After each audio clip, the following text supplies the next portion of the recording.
You're on the ground. What does the ground look like? It's very dry and it's cracked, and there are some bushes around me, but otherwise it's not a lot of vegetation or greenery. Okay. And what color is the ground? Is it dark? Is it light? Tan, like Okay. hard sand. Okay.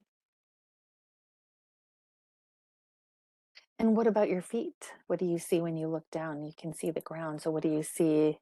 Do you have shoes on? Do you not have shoes on? Do they look like human feet? Not look like human feet? Tan human feet and sandals. Yeah. Do they look like male feet or female feet? They're male feet. Are they adult feet or kid feet? Adult feet, but I'm small. Okay. All right. And what about any clothing? What do you have on for clothing? What can you see or feel? It's white flowy pants and a white top and a white hat that looks like a turban. Do you feel like you're carrying anything or on your person or anything in your hands? I have something in my hand. It's Any idea like what a it is? it's like a stick shape, but I don't know what it's meant for. Okay. And do you feel healthy or unhealthy? Not healthy, Not healthy. stressed, Okay. but physically fit. Okay, got it. Okay. And do you feel young, old, kind of in the middle? Middle aged, maybe 40s, Okay. 50s. And what's the weather like? Hot. Okay. So is it almost like a desert? It's desert like. Okay. And do you see anyone else around you, or is it pretty barren? And you, like you said, you just see a lot of dry, cracked sand with a few bushes. Do you see any buildings or structures or people? I don't right now, no. Okay. But based on how I'm dressed, I know that there are other people nearby. Okay. And so, what do you feel like you're doing at that time in that place? You said you feel stressed. What do you think you're stressed about? It feels like I'm working for someone else and doing a job for them, almost like for royalty or for the government. Okay. And part of that job tasks me with hurting others unintentionally or maybe intentionally at times. And I feel stressed and torn about that part of the job. Mm, got it. Okay. So, any idea where you're headed now or what you're on your way to do? Can you take us forward to tell us what you're on your way to handle or to do? I was sent on a job to get something done, something that involves moving families with children. And while I'm on the way to get there through the desert where I am, I'm also exploring the option of escaping Mhm. and just leaving everything behind. But I feel responsible and Responsible for what? torn. Responsible to those that have employed me, Ah,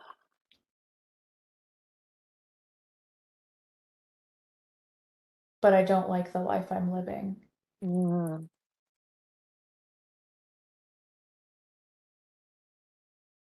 So take us forward a little bit and tell us what happens next. Do you run or do you actually go and do the job you were sent out to do?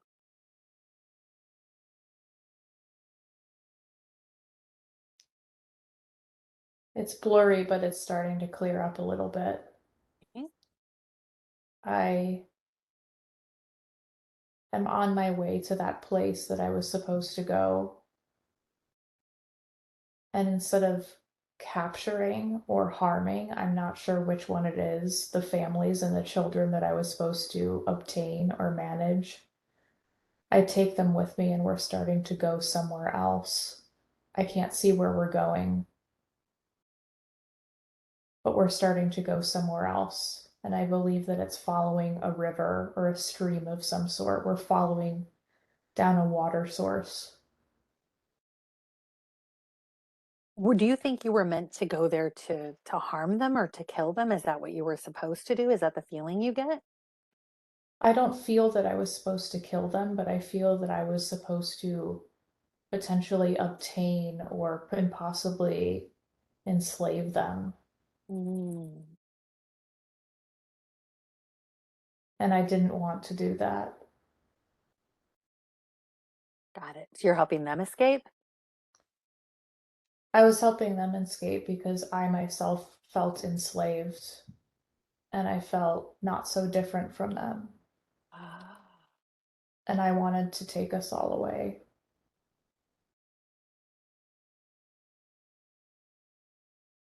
So do you feel like you're going to be able to go back to your job after this, or now that you're all running together, will you have to keep running with them? I will have to keep running. There is no going back with this choice. Oh, okay.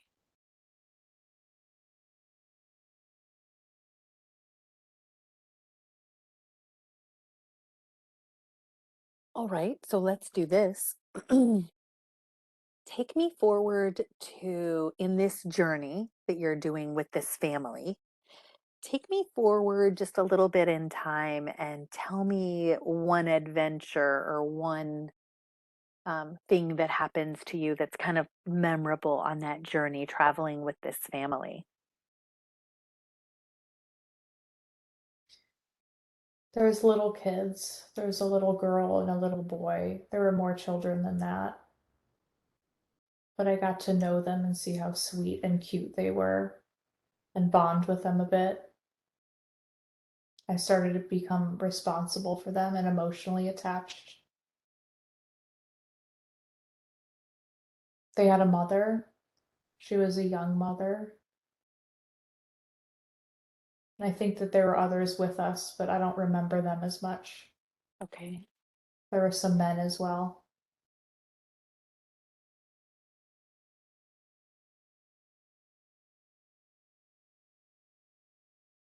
Okay. And going forward a little bit more, where do you guys end up? What happens when you get to a place? Do you ever get to a place where you feel safe or where you can settle, or does it feel like you traveled a really long way to get there? Or tell me about kind of a stopping point that you get to if you get to one.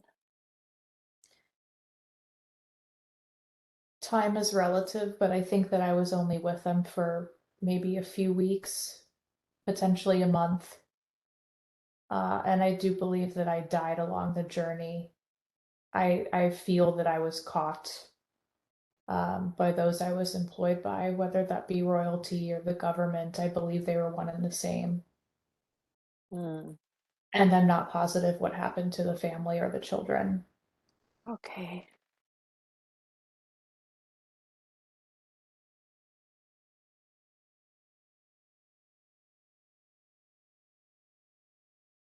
I'm feeling that I was hurt or injured in the chest, through the back and chest. And you feel like it was definitely not someone from the group you were in, you feel like it was from your employer? No, it was somebody that came on horses. It was Ah, not within the group I was in. There were multiple men that came on horses, probably 5.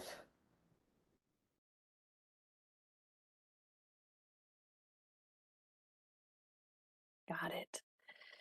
So take me to the moment just before you take your last breath. So you said you were hurt in the chest and it went through your back.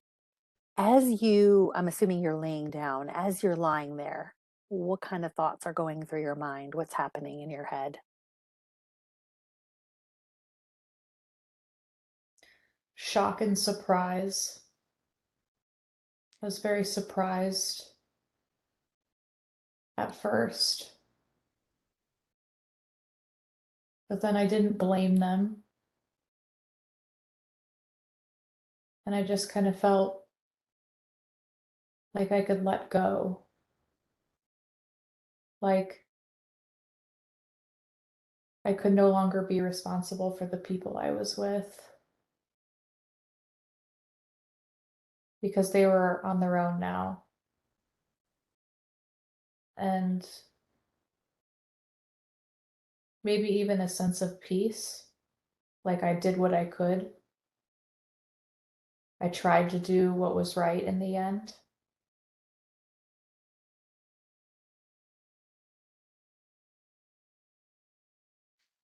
And And then I so, just and then you I just what? feel like I slipped, and then I just was slipping away Okay, from that reality. got it. And that was my next question. Go forward to the moment just after you take your last breath where your soul has left your body and looking down at the scene. Tell me if you can see what happened to the rest of the family, the people that you were traveling with, and if there's anything else that you notice. I see them conversing with the men, and it's not violent, but they're gathering them up and they're going to take them with them.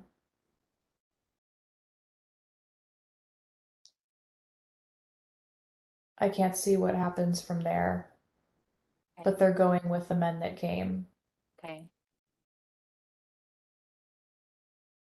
Does and that, they're I'm sorry, go ahead. disappointed and they're Okay. sad. And how does that make you feel knowing that you went through all that to try to help them and then they get caught anyway?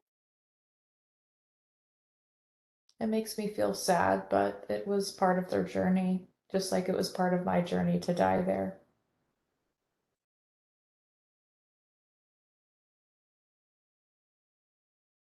So, what do you feel about that life that you lived? What kind of thoughts or impressions do you have about that life?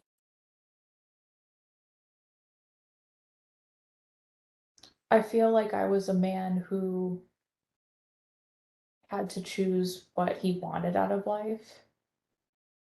And if he was okay experiencing the power and the luxuries of being taken care of by rich employers or royalty, however you want to describe them, versus actually doing the right thing, which was to protect people and not to fall into greed. And it feels like in the end, I made that choice to stop doing what I no longer wanted to do and to try to actually help.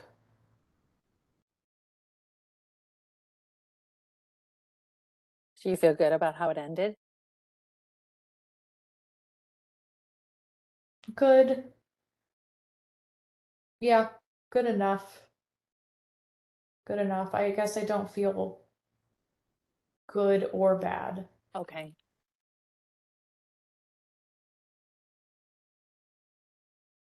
So, do you hang around there for a while or where do you go next? What do you do next?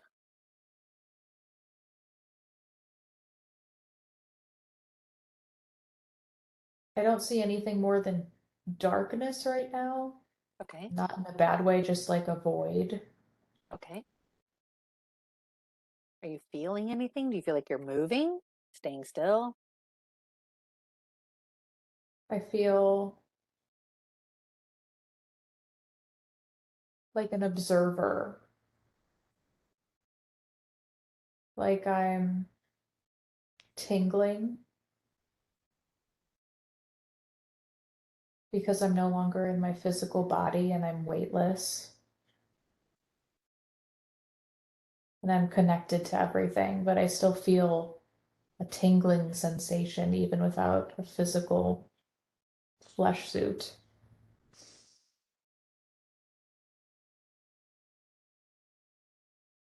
So, what's the next thing that you kind of sense or feel or see? You said you felt at first like you were in a darkness or a void. What's the very next thing that you see or sense? It's almost like the void or the darkness is like peeling back, and I'm sensing almost like a white pear-shaped hole, like a tunnel, like a black hole that's not a black hole. It's a white hole. Okay. And I'm kind of just being sucked or drawn into that. Okay. And it's very warm feeling. Okay.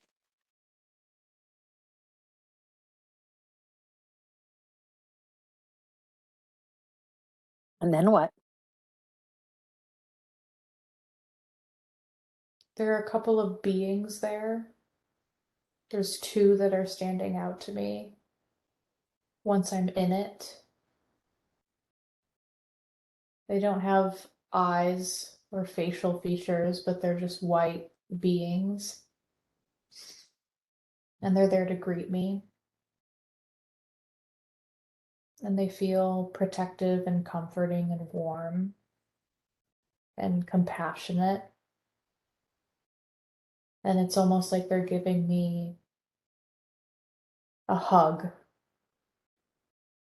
a sensation, a spiritual hug, or an emotional hug. And it just looks beautiful. I'm starting to see images of the most beautiful parts of Earth.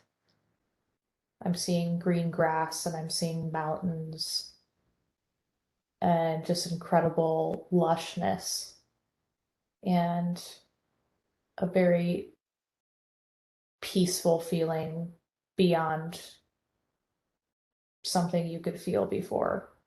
Okay. Do you feel like you're on Earth or someplace else? It feels like a different kind of Earth. I keep seeing these big red berries. They're really big. I've never seen berries like that before, but it's everything looks bigger, like scaled up 10x. And it looks Earth-like with qualities where you really look into it, where you could tell this isn't what I've seen on Earth before.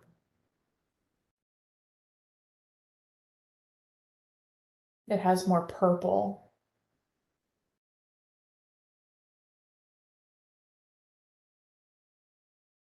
So, what do you do next?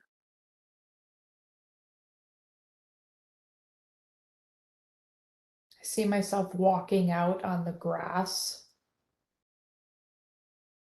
and sitting at a table. It almost looks like the table is made of wood. I'm not sure if it's natural or something I'm not used to. And I'm with these two beings, and we're talking about, or we're not talking, but we're connecting in some way about what all this is and where I am. And I'm kind of taking it in, but also just reconnecting with it all. Almost if my time on Earth was just a play, I'm coming back to reality and situating myself and finding my feet again. So, it feels like Earth was a play. It feels like Earth is always a play. Ah. Did you realize it was a play when you were in it? No, most people don't.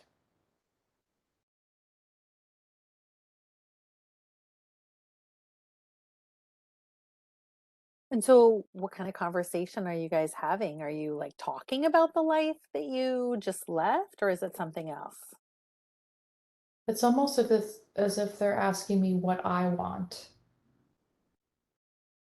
what I would like to do from here, and I want to stay a while. I couldn't tell you how long a while is. I don't know what time is, but I know that I will go back and I will be a woman again. And how do you know that? I keep getting an image of her. Okay. She's she's wearing 17 or 1800s type of garments, a dress, tight corset.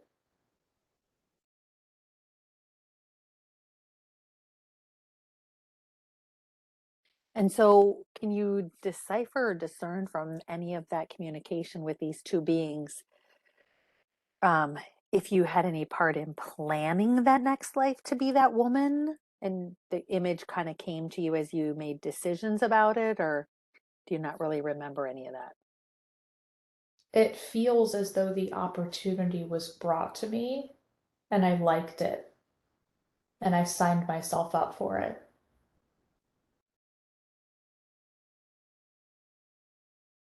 I don't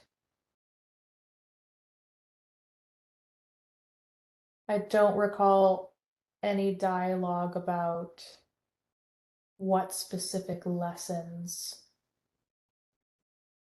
there was, other than I knew that as a woman, it would be trying in the times that it was. And I would have children, and I would have to go through the suffrage that women had to go through at that time.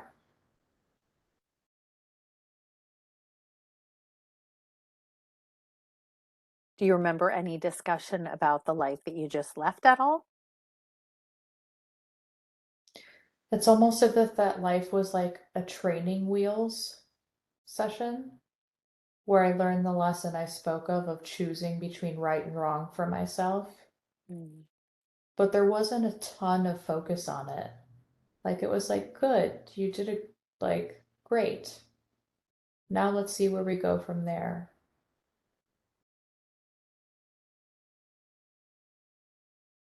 So do those two beings feel like they were maybe guides? Yes,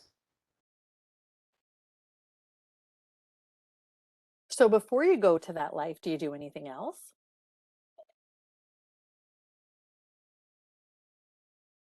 it's blurry.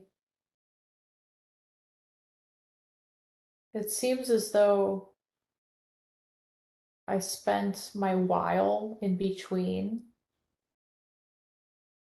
literally like floating around and observing and just resting and almost like being just at total peace, but also observing. Like it didn't seem as though, or at least I'm not seeing anything that I did to like produce or necessarily create during that time. Got it. And when you say observing, what types of things did you observe? I see myself going through space and looking at other planets and learning from my guides and spending time in nature, Earth like nature, not Earth, and studying. Not studying like reading a book, but just studying lessons from other people that I learned. And what do you mean? Can you give me an example of studying lessons from other people? There are other people there that share their lives or their life lessons and their journeys, and you're able to just listen to other stories of what people went through, how they lived, where they lived, what it was like for them. They have a choice to listen to others and can even influence them to help them decide what they want to do next as well, or what they even would want to avoid. It's all up to them. But learning from others is part of the network that we're all in. Mm.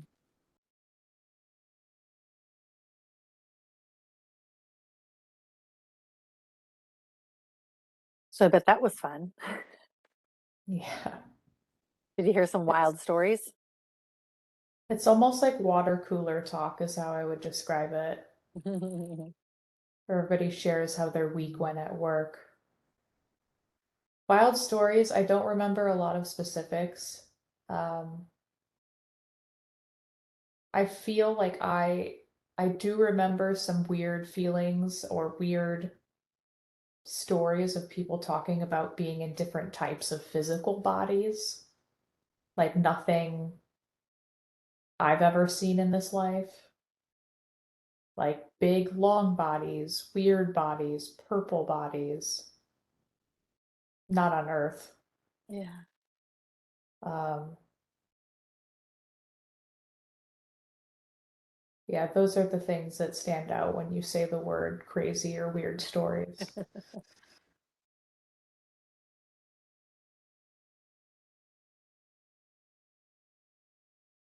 And so you do that for quite a while, whatever a while is for you, like you said.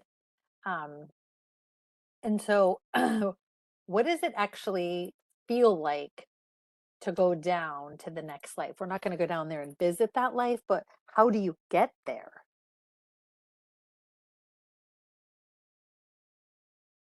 Hmm.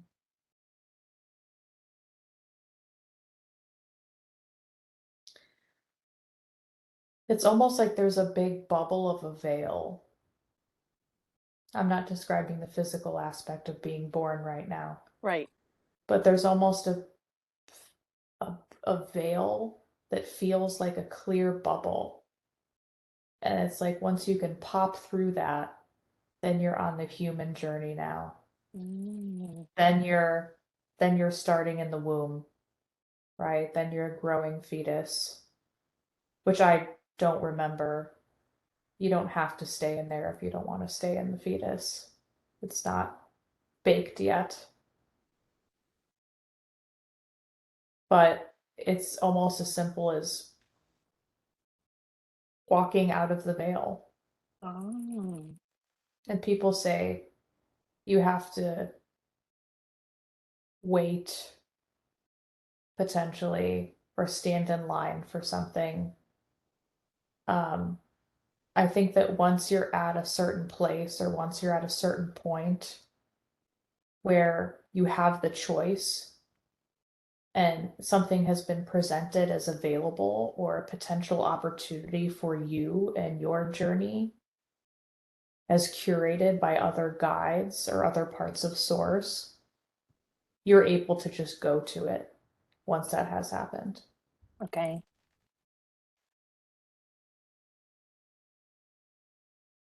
Do you feel like part of your waiting time, that part of that while, do you feel like you had to wait for certain things to kind of get lined up or other people to join in that lifetime? Or was it truly you just wanting to wait? I think it was a perfect mixture of both. I think more so I wanted to wait. Second of all, I knew when the opportunity would be coming as soon as I left the last life. So Okay. I knew that I had the time to wait as well. Okay.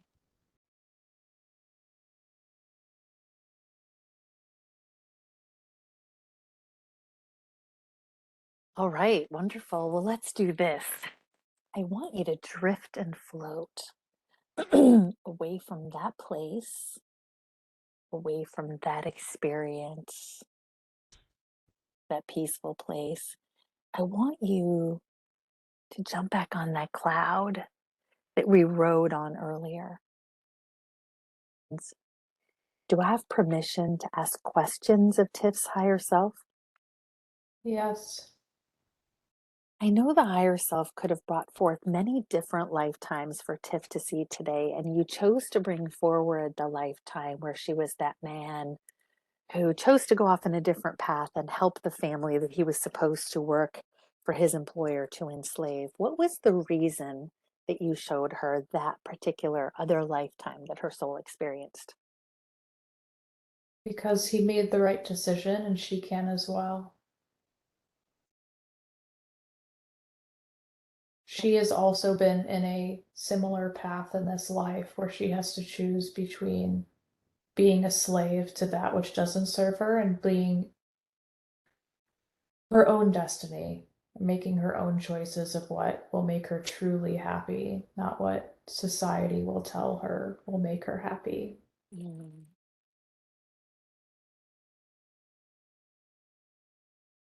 okay. And that's the crossroads she's at right now, right? Yes, it's funnily similar, uh, Mhm. but less serious. Right. It's come a long way. And so, um,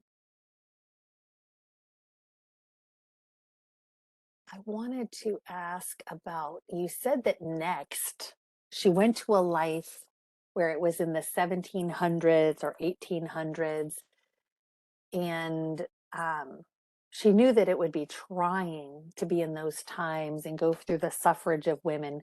Does that play a part at all in her kind of desire to make change with regard to equality between men and women in this life? Yes, that was definitely a big data point for her. Um, she doesn't like being held back or restricted in any aspect, and it's something that she had to endure then. She sees other people enduring it now, and it's something that she has to step away from so that she can almost step up to it. She needs to remove herself from how deeply it hurts her in order to actually make the changes that she can make for other people and for the world to be a better place. Mm.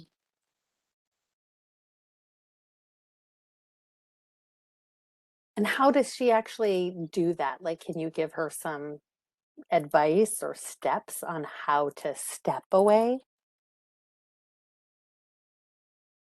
She needs to focus on more tangible ways that she can help other people rather than just sitting in the energy of the pain. So it's kind of like what her and I were talking about earlier, right?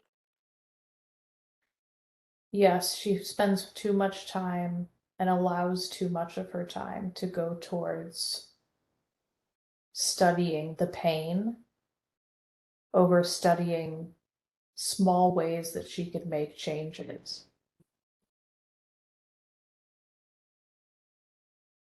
So finding ways to become part of the solution instead of the problem, right? Yes. Okay.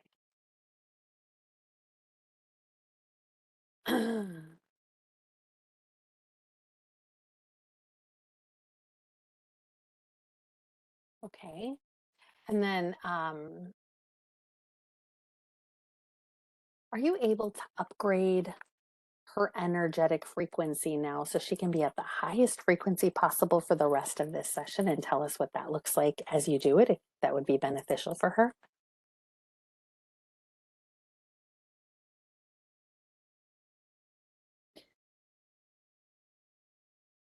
Yes, I will try to raise her vibration. Okay.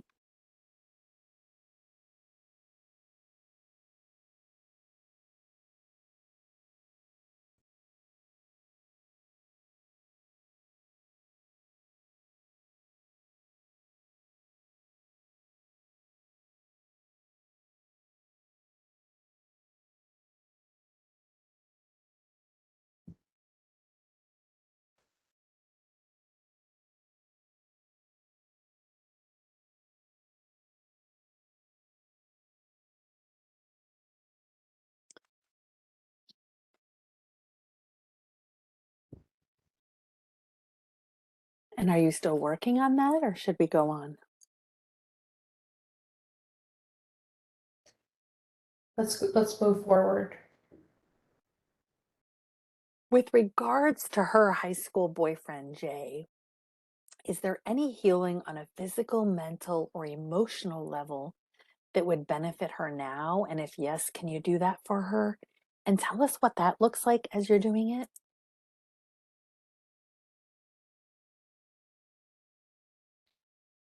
He is holding on to his attachment to her, and it is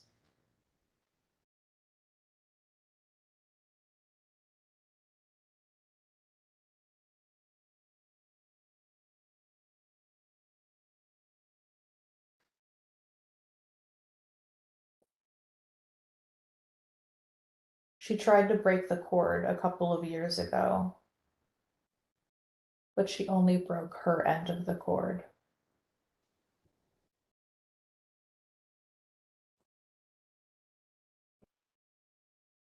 We need to re-break the cord. Okay. What does that look like to do that? Forgiveness.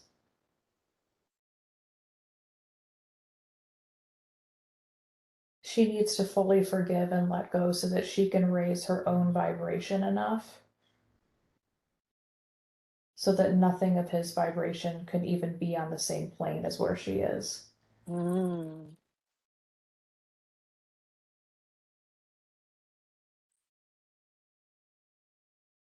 got it. Is there anything that you're able to do with that cord right now? Like, are we able to have that cord be filled with the energy of forgiveness and unconditional love and light? Would that help to break it? Yes, with forgiveness. Yes, forgiveness and love and light. Okay. Could you do that for her now? Yes.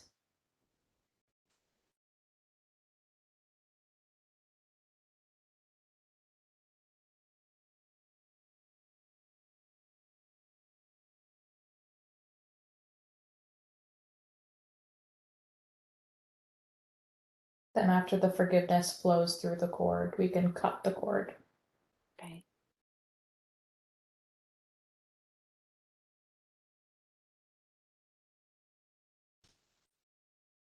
And is that something you're able to do is flow that forgiveness through, or does she have to do that?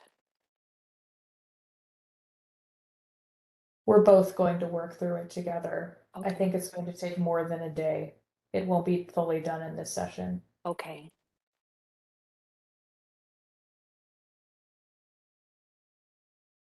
So after she leaves here, what should she specifically meditate on or focus on? She should allow herself to sit in the pain for as long as she needs to. And then on the other side of that pain, once she really sits in it and faces it forward, faces it all the way, she'll understand why she needs to forgive and let go. Okay. She'll have to get there by herself. She cannot be told. Okay.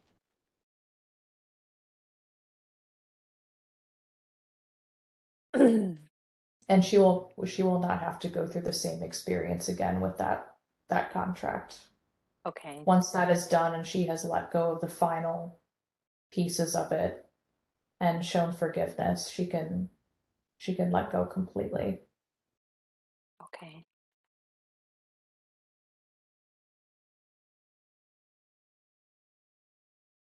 Um, would she want to then shield herself from him being able to reattach any cords to her? She's on her way to doing that. She's learning how to shield herself through physical boundaries and emotional boundaries. She'll get there. The best way that she can make sure that she shields herself after the cord is cut Okay. is just to focus on the love and the bonds that she has with the people that are in her life now. Okay. She needs to just be in the love, and that's all that she needs to know.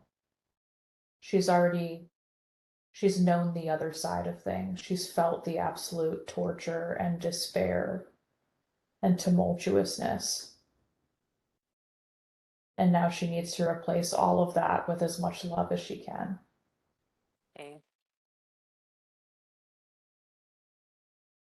Got it. Are there any soul fragments um that he is holding of her or that she is holding of his, or is that not a factor here? He's holding on to some soul fragments of her. I can't say that she is. He is not someone that we can worry about, Okay. but he has to go through his own journey of self forgiveness and figuring out how to become a lighter person. Okay. So he will work on that on his own. But if he's holding soul fragments of hers, is there any way for you to go and get them back, since don't they belong to her, and cleanse them and replenish and restore them to her? When she forgives, that will happen. When she forgives and the cord is cut, that is all that she needs to do. She Okay. is already setting up her boundaries and has already called her energy back to her and will Okay. finalize that seal when she truly experiences forgiveness. Okay.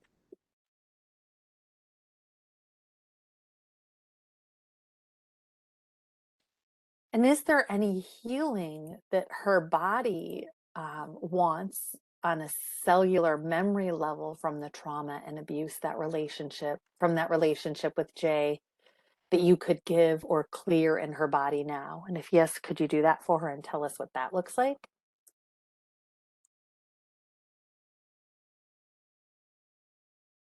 There is nothing that needs to be done physically at this point Okay, regarding Jay. got it. Okay. And switching topics, does she have any soul contracts with any baby spirits to bring them into Earth?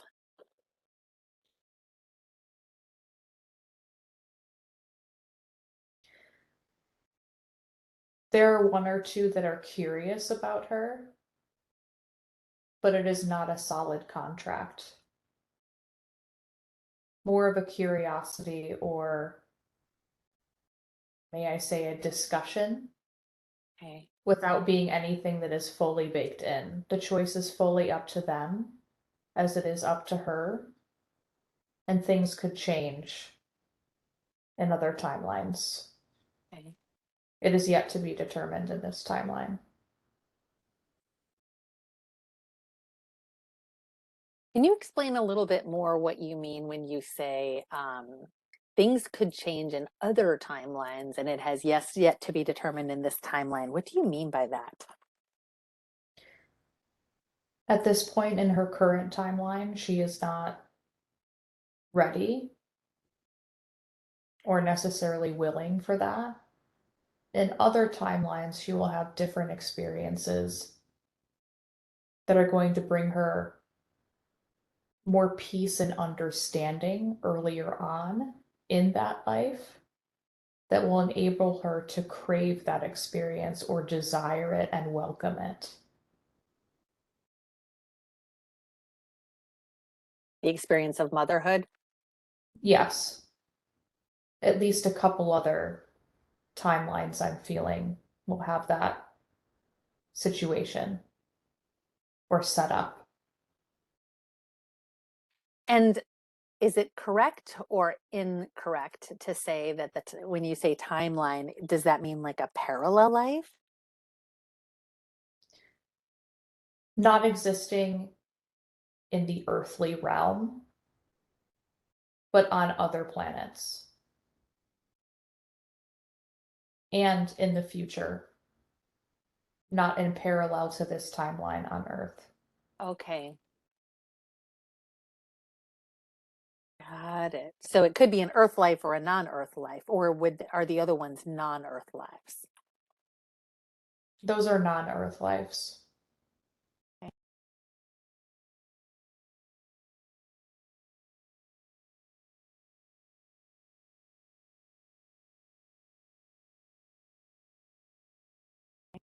Okay. And so you said that there in this particular timeline, but things could change.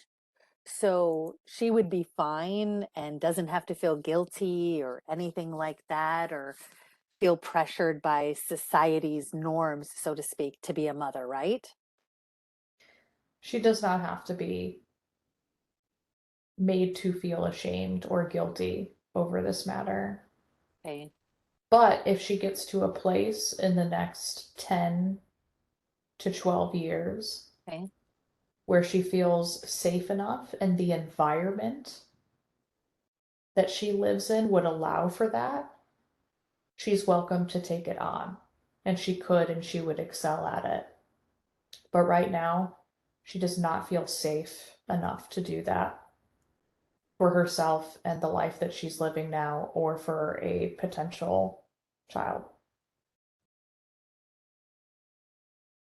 What's causing her to feel unsafe? She doesn't like the environment that she's in, living in the United States. It has a very heavy energy to it, one that she would like to get out of or arise from. She has the option to do that. In other parts of the world, while it'll still be heavy, it will be more aligned and attuned with the life that she wants to live and the vibrations that she would like to experience. Okay. In these places where her vibration is raised and she feels more safe and attuned, she would be more comfortable with motherhood. Okay.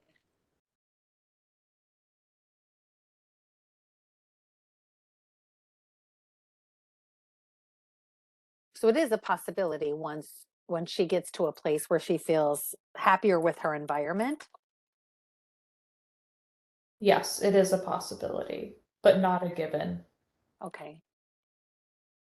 Either way is completely fine. Okay.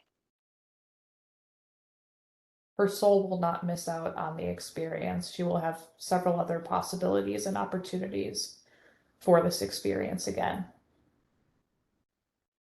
Because she's been a mother in other lives, right?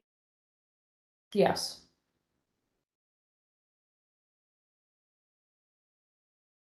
Got it.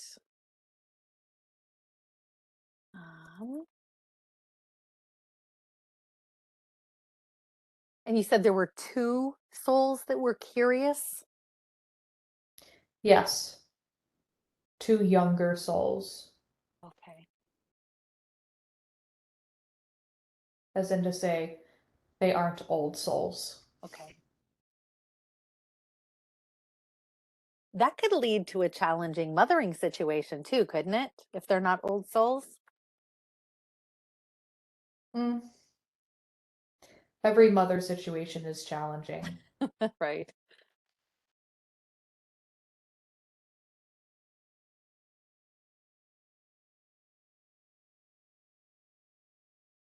Her and her husband want to live and travel internationally and have also thought about keeping their home in Chicago. Um, they're considering several places like Costa Rica, Italy, or Spain. What advice or direction can you give them in regards to that desire? There's no need for them to settle down in any particular place at this time. Okay. It would be best for them to keep the property that they own today in Chicago and to travel as much as they're able to experience more places. They've seen places and been to places that they love, but they have not been everywhere. They could make it work in many places. Okay. Is there any particular place or country that's calling them, so to speak? Costa Rica can and likely will be their second home. I'm not seeing that they live in Spain anytime in the near future. There are other parts of Europe that they still have yet to been to. Portugal is one of them that they should see before they make any final decisions. Okay. Her vibration specifically is very in tune with Costa Rica, but she cannot stay there all year, every year, with where Why? she's currently at in life. Why is that? She needs to see more. She will be bored to an extent. She still wants more liveliness and a little bit more conflict in her life before she potentially moves there full time or, or even I'm sorry, or even what? or even most of the time. Okay, got it. So conflict can come in the form of career choices and passions and projects and productivity in some senses. She will have another big passion project in her life, and she likely isn't going to be want to be tied down to one place for that. She's going to want the freedom to roam around.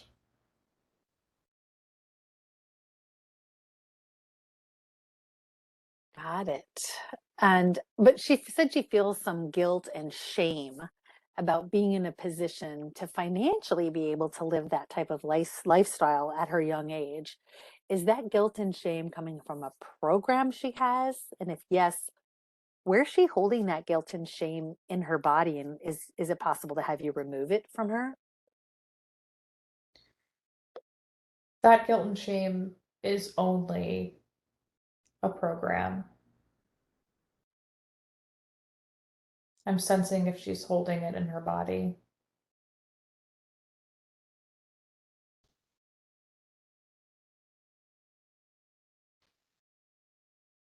She seems to be holding that stress in her lower to middle back.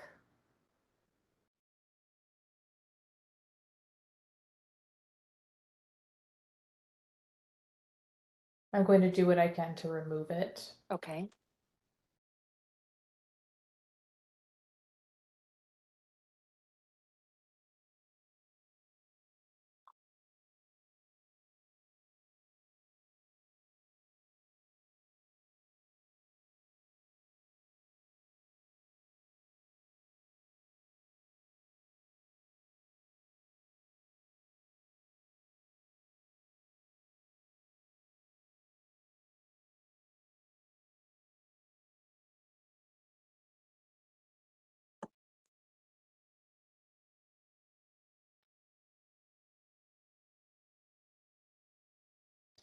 There is no reason for her to feel shame for her abundance.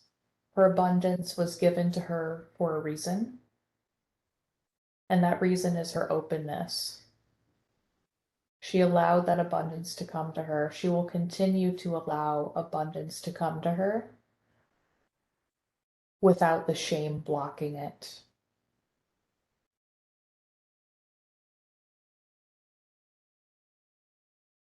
So you remove that program? I've removed what's there for now. It may come back through new experiences and new pressures from society, but she will outgrow it. Okay. The worst is gone for now. Okay. Is there anything she can do to deprogram herself from that?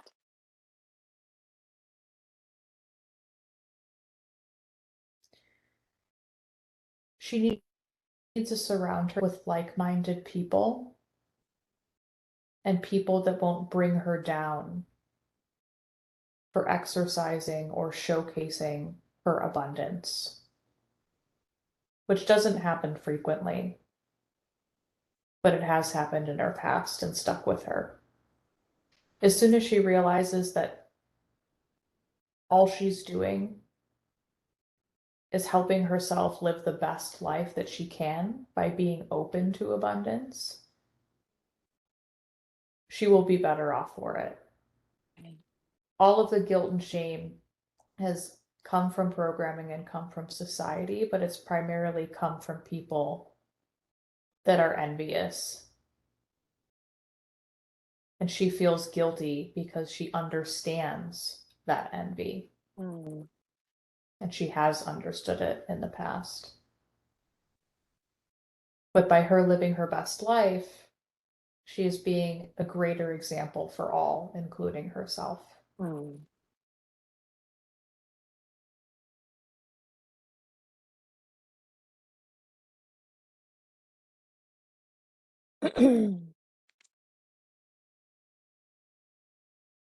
She has a little bit of fear about that abundance possibly drying up someday. What can you tell her about that?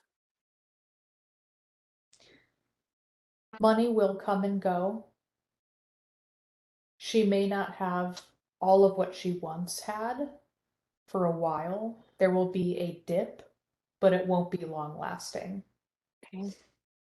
Both she and her husband working as a team will be able to create that thick base, that thick grounding of security that will enable them to not have to worry about the constant influx of money.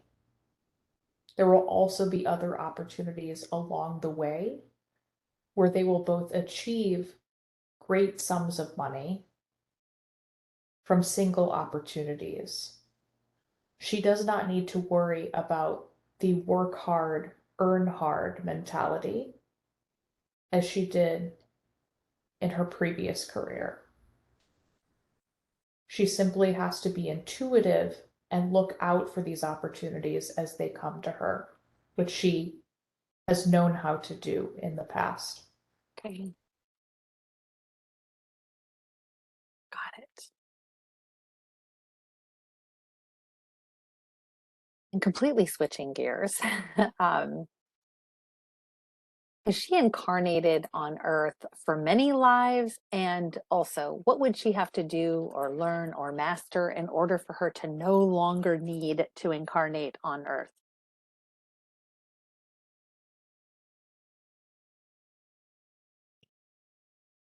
She is incarnated on Earth within the thousands.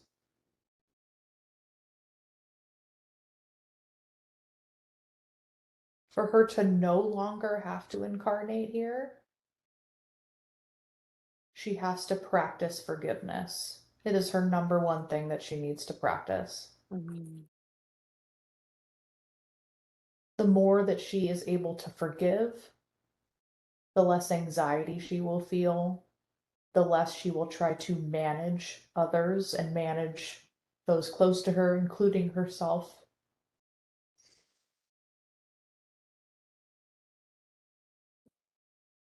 And she will be able to be her lightest self that way.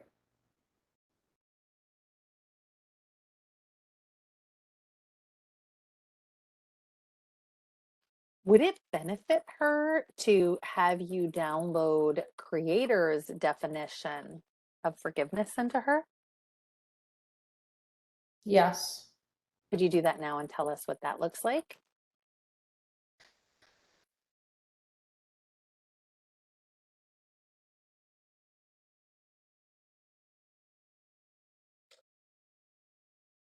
I'm speaking to it now.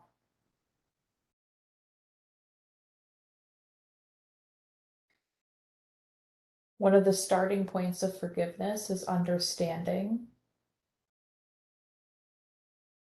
that of all the pain and terrible things that you see and all the hurt that you perceive that others might be causing, you may do the same thing if you were in their shoes and had their experiences. You cannot judge other people's experiences, and therefore you cannot judge their actions. Without being with them in their life, there's no way for you to judge the way that they act and behave. Mm. Have sympathy for others in the same way that you would want them to have sympathy and empathy with you.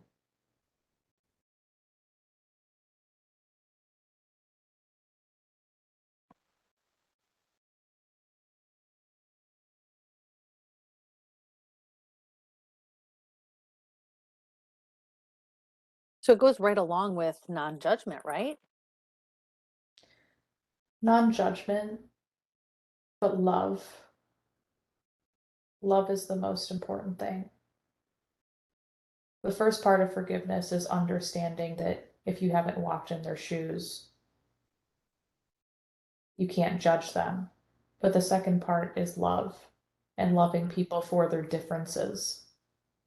It can be very hard to do, and you're not expected to feel love for everybody. But if you subscribe to the overall feeling of love and sympathy and empathy, and you choose to focus on that specific feeling and energy, it will help you get through the hard times of judgment where you just can't seem to let the anger or the confusion go. Mm. It's not your problem to solve.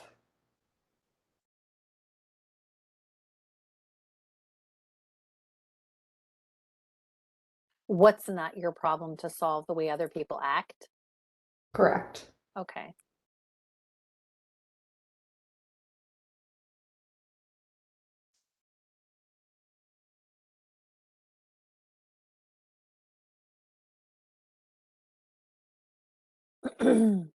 So kind of what her and I were talking about when we were talking earlier, we were talking about leading with love and everything. Is that a good one? Yes.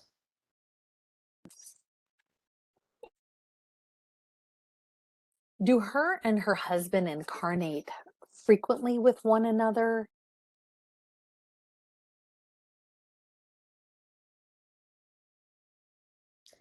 They haven't every time, but most of the time they have.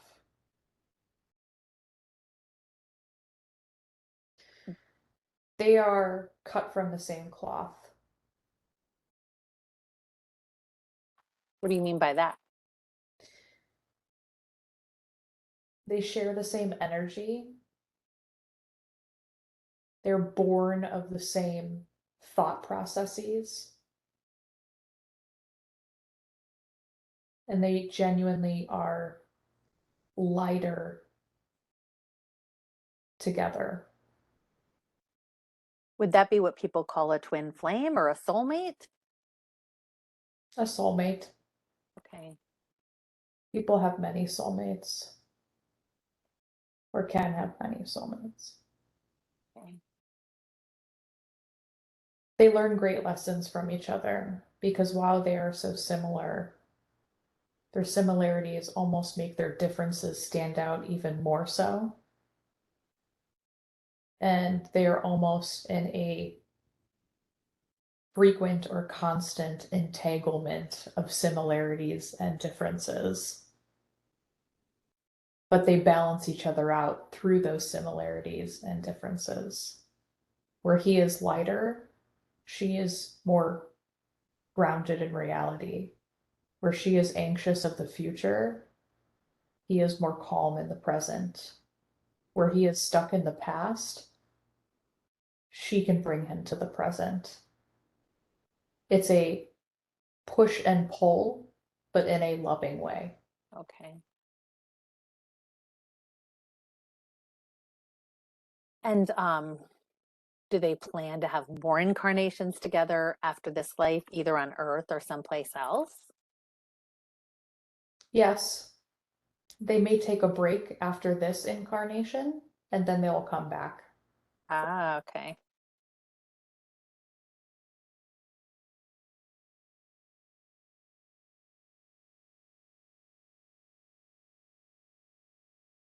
For the next few questions, we wanted to do something that we thought might be kind of fun, um, and ask if it's possible to hear from the law of truth. Is it possible for her to have the law of truth here to channel for the answer for these next few questions? Yes. Okay, wonderful. If we could speak to the law of truth, that would be amazing. And asking the law of truth, would it benefit her, if you could, to have her masculine and feminine energies balanced, if you could do that for her, or if that's something the higher self would have to do?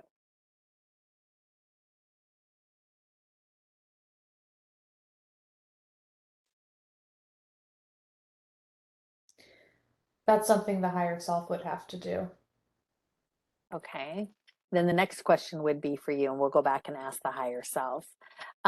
The next question is, what are some things she can do to keep her masculine and feminine energies balanced? When she is feeling stressed and anxious and she wants to control, she should immediately change the situation and start doing something creative.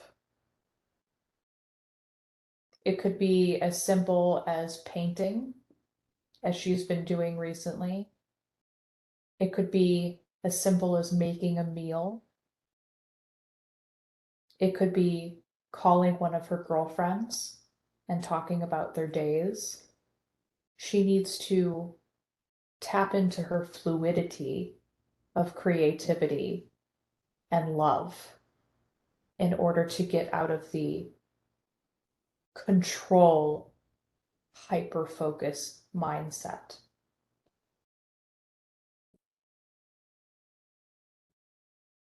Okay. And then the next question for the law of truth is, what advice can you give her about how to have more loving and accepting communication exchanges with her husband? Smile more, even if she has to force herself to smile, it will make her body follow and her mind follow.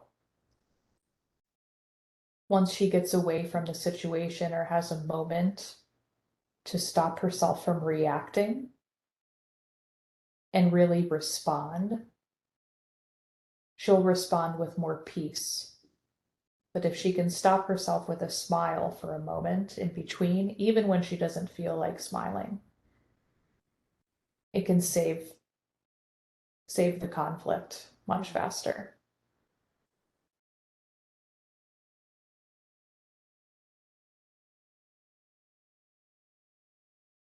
Any other things she could do? Or would that be enough to just kind of nip that in the bud? Or, The smile response is more for the immediate reaction of frustration. okay. On a more general or frequent in between basis,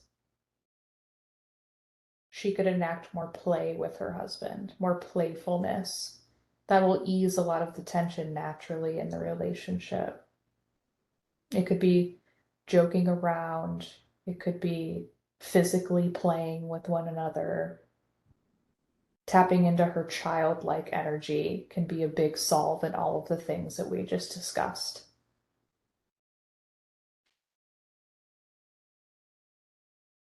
Got it. And just where she's at in her life in general, asking the law of truth again. What do you see in her life that she could do to create the best and highest, most positive life that she could? What could she do that she's not currently doing? She needs to make more effort to become more social. She can make small efforts every single week to see her friends more frequently and have more space from being in the house. She needs to be outside more than she is now. She's gotten slightly better, but she is not where she needs to be. She needs to make time for outside every single day. Okay. That is what's holding her up a lot right now. How is that holding her up?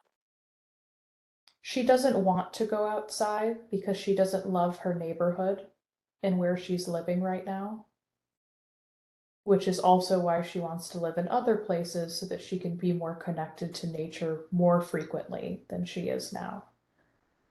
But one thing that she needs to realize is that nature is all one, no matter where she is on the planet. If there's a tree here, there's a tree there. If there's grass here, there's grass there.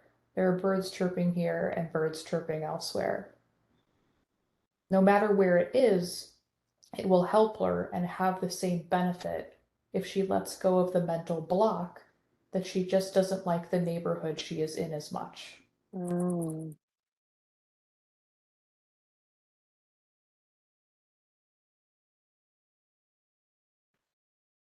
wonderful.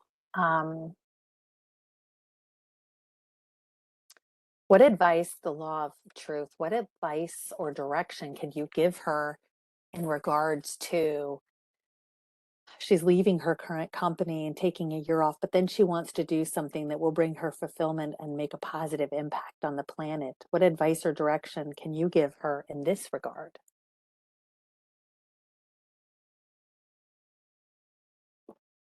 She needs to start speaking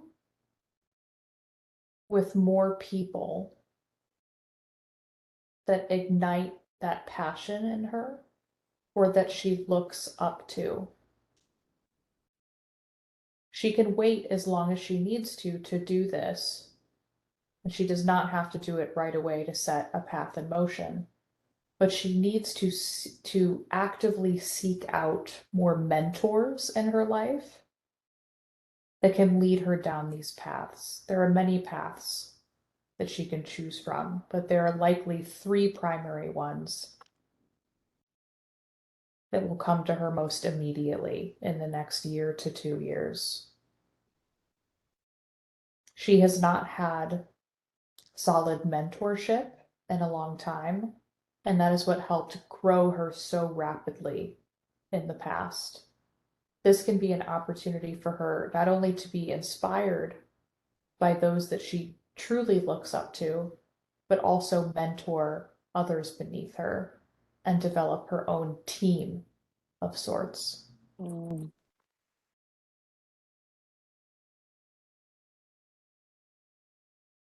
got it. And I want to thank you so much for speaking to us and letting us talk to you, Law of Truth. I really, really appreciate it. Um, and if it's possible, if we could talk back to her higher self now, that would be amazing. Um, and so going back and talking to Tiff's higher self, um, are you able to balance her masculine and feminine energies for her? And tell us what that looks like as you do that?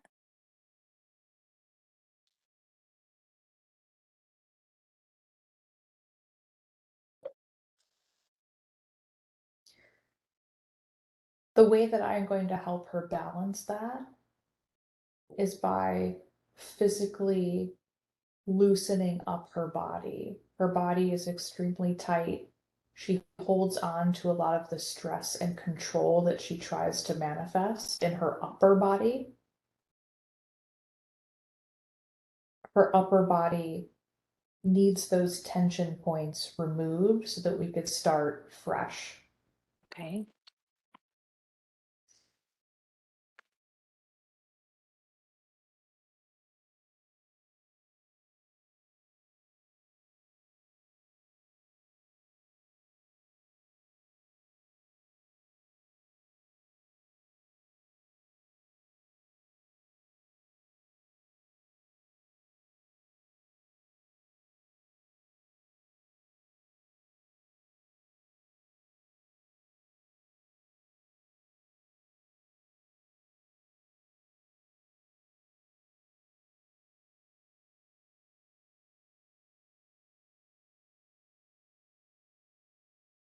And are you still working on that, and should we wait? I'm still working on it, but it's almost complete. No worries.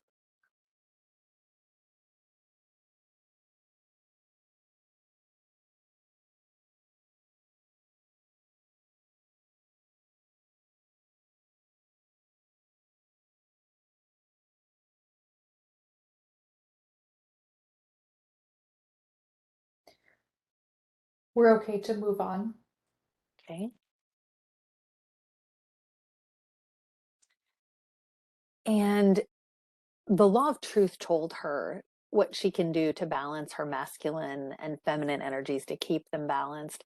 Is there anything you would add to that? The advice was to start doing something creative. Is there anything else you would add to that? Things she can do to keep her masculine and feminine energies balanced? I think that she can also, frankly, have more sex. I think that the act of sex itself, along with physical movement, helps open up her fluidity and her creative pathways. When she goes without that too often or for too long, she becomes more physically rigid, which also impacts her emotional state.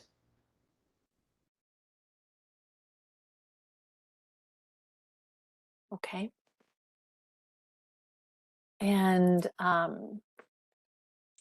do you have anything else you would add to what the law of truth said about how she can have more loving, accepting communication exchanges with her husband? It was smile more, um, and enact in more playfulness. Is there anything you would add to that?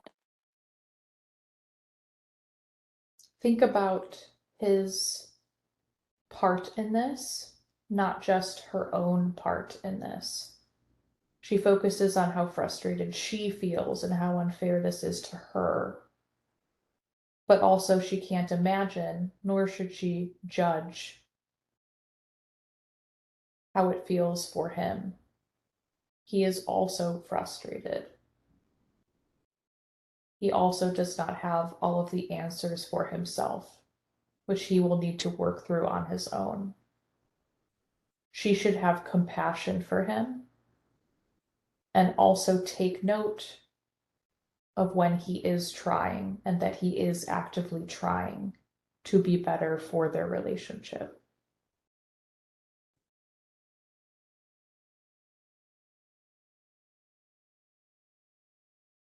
So putting herself in the other person's shoes, right? Correct.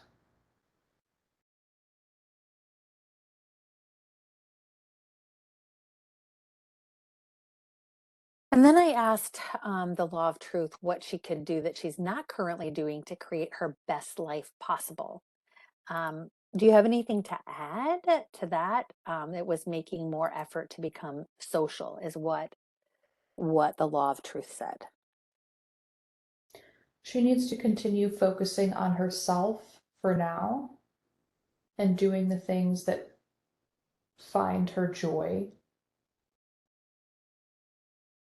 Once she's able to do that for herself and become more at peace, which may take many months, then she can start focusing on what she wants to give back to other people through volunteer work, through potential paid work.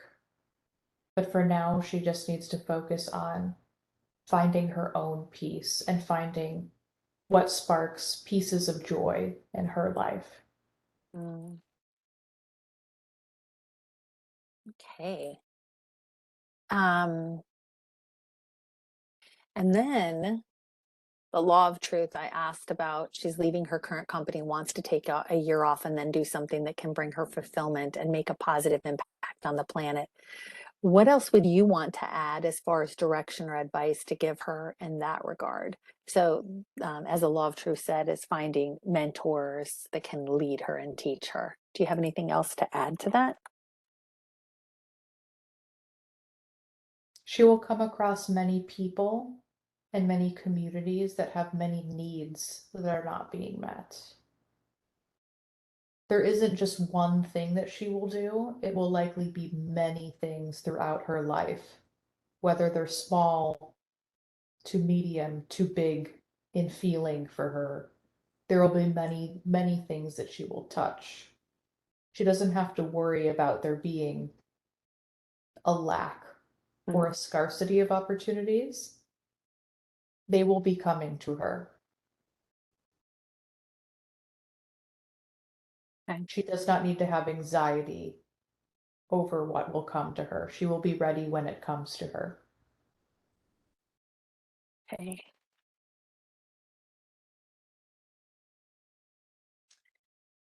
Would it benefit her to tune into the energy of her desired future in order to help her achieve that which she desires? And if yes, what does that look like for her to tune into the energy of her desired future?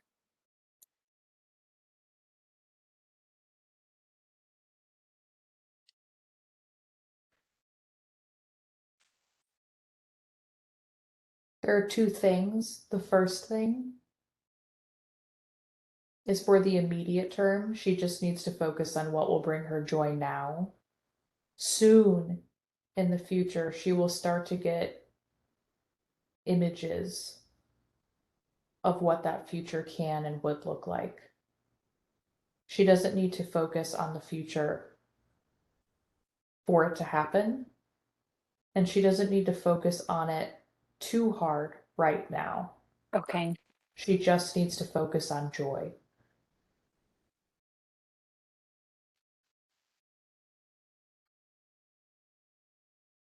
So one thing I teach people a lot and share is something that a spiritual teacher, Bentinho Massaro, says is follow the breadcrumb trail of excitement. Would that be good advice? Yes.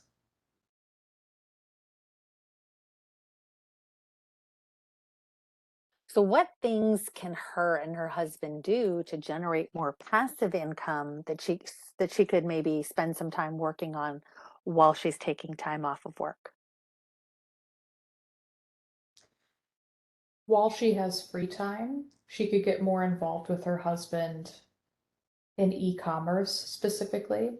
He's starting to gain traction with his website and what he's creating with friends. She can be a support system to that, but she also needs to explore her own avenues.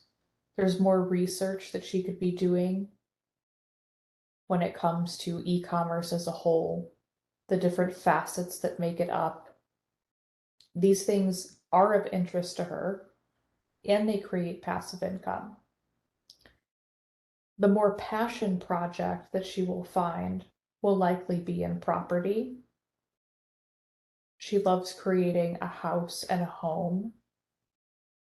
She gets emotionally invested in places and making them the best that they can be out of comfort and out of love for herself and for others. Eventually, her and her husband will do this with properties in other countries. Okay.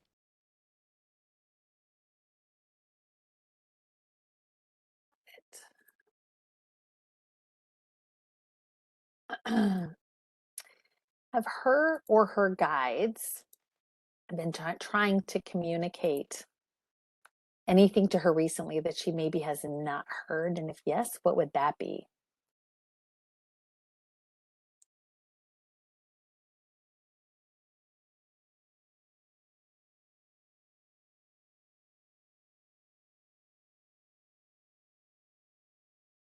There's one guide in particular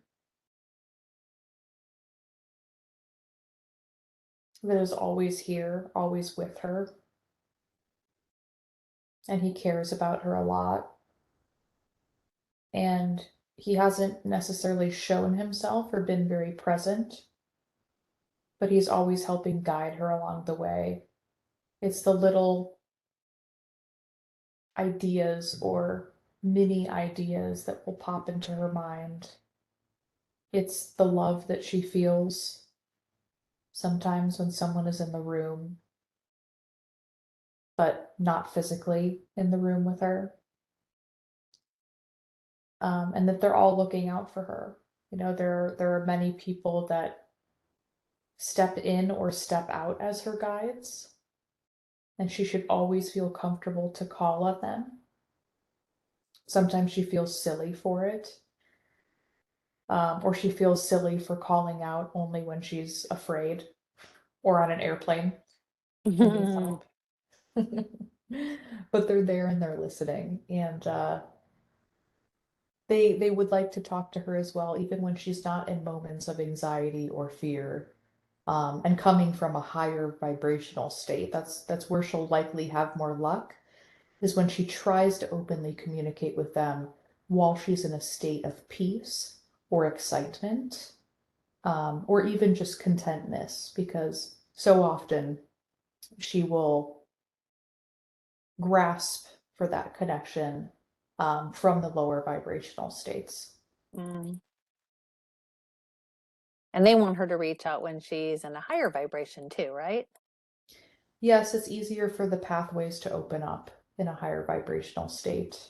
Um, the messages can be much clearer that way. But overall, there isn't anything glaring that is being picked up on that she needs to be aware of at this point in time. Okay, got it. Okay. What can she do? I know you just said about being in a higher vibrational state, but what else can she do to have more clear and consistent communication with her team and being more in tune with her intuitive voice? She dreams very, very vividly. She travels to many different places in her dreams, and if she sets the intention before she sleeps, or even before she naps, that she would like to communicate or check in or is searching for an answer to a question that she has, she can focus on that intention and say it out loud before she actually goes into that dream state, where more communication can take place. Mhm. Outside of dream communication or dream state communication is also writing. Her guides can speak to her through her writing if she just allows herself to take the time each day or multiple times a week to actually sit down with a pen and paper and let her thoughts come to paper.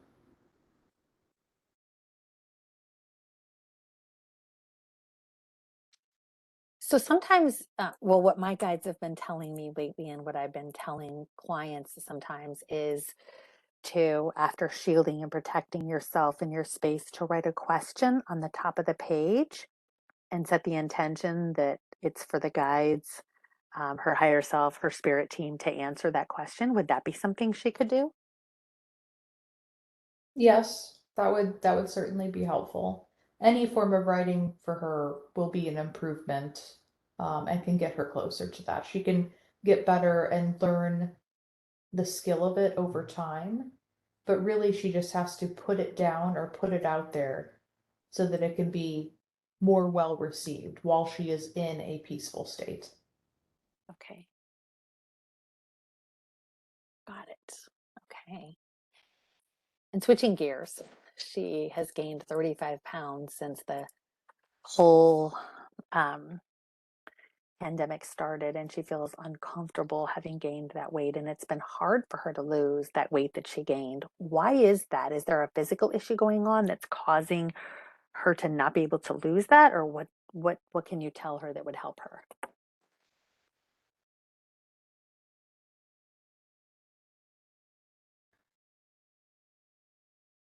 The way that she's eating isn't conducive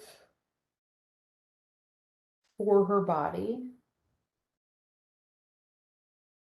Society tells her that carbs aren't the enemy, but it is messing with her insulin to a degree, which she has not been tested for. And she would do well to have insulin testing but also to avoid carbs early on in the day.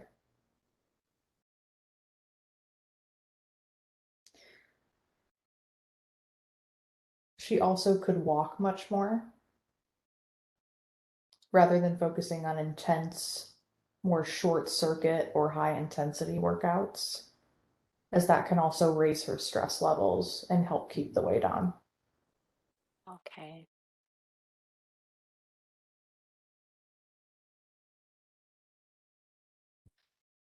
Could you do a scan on her body and tell her if there's something off with the production of her insulin, and can we just get that repaired now? Yes, I will start scanning now. Okay.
There's a frequent blockage in her digestive system from a buildup of fats that is also causing her discomfort.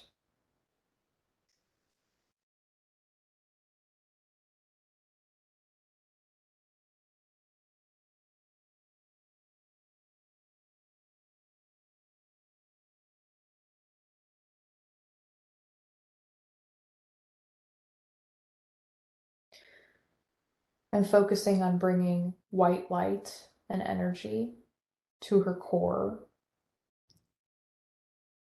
It would also be helpful for her to do a fast for 2 days, 1 to 2 days, to help regenerate her digestive system. Water fast or nothing fast? Water is fine. Okay.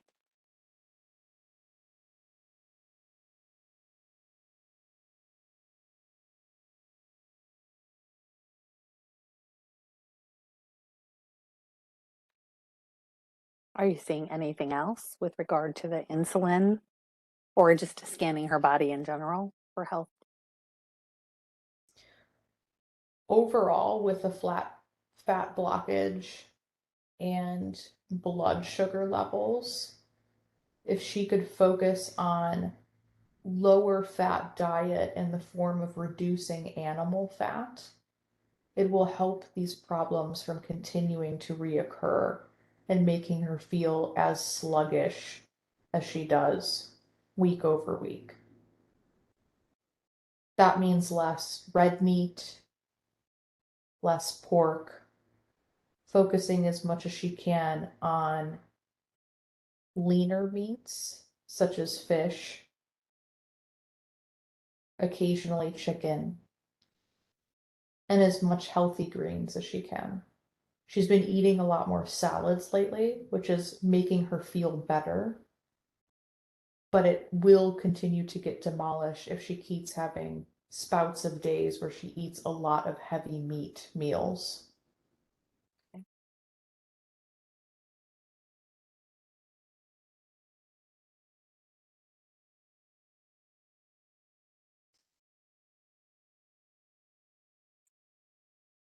Specifically, I'm seeing that asparagus and arugula are two greens that her body agrees with and will continue to help flush out her digestive system.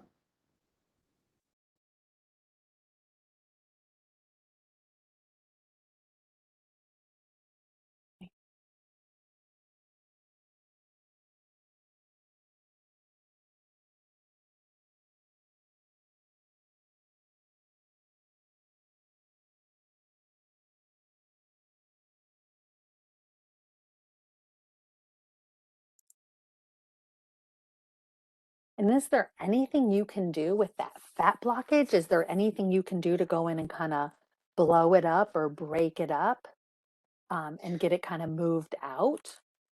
It's been removed. Okay.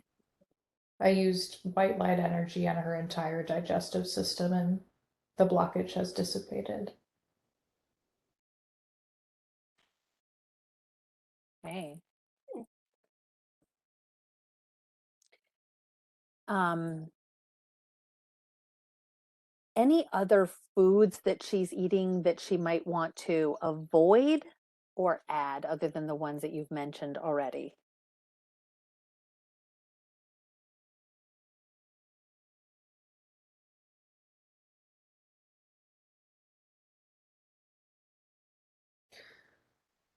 She should continue to eat tree nuts, but not have it exceed more than one handful per day.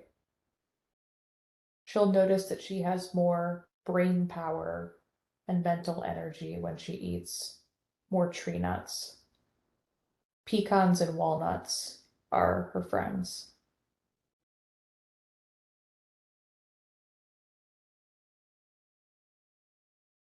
And not necessarily almonds? Almonds she likes, but her body doesn't react to them in the best way. Okay. They're very, very mildly inflammatory for her. There are better nuts suited for her. Okay.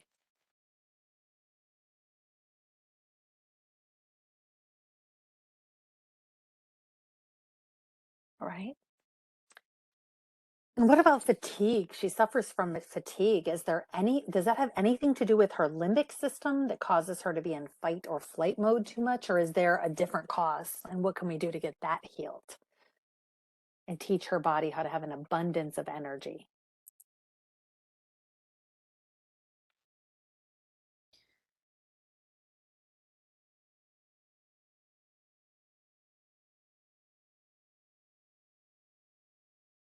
There seems to be a chronic underlying virus that she's had for a long time that is often dormant and can reappear.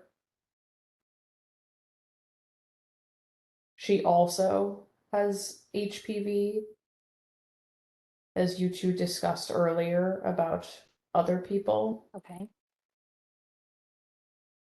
And HPV, while it can be scary for the reproductive system and the cervical area, can also affect the entire body as a virus.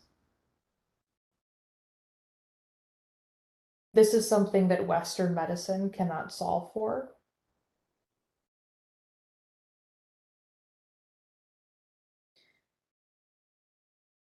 It's something that I can try to raise the vibration so that the virus is not as impactful, but it is something that will physically be there in some regard with her entire life.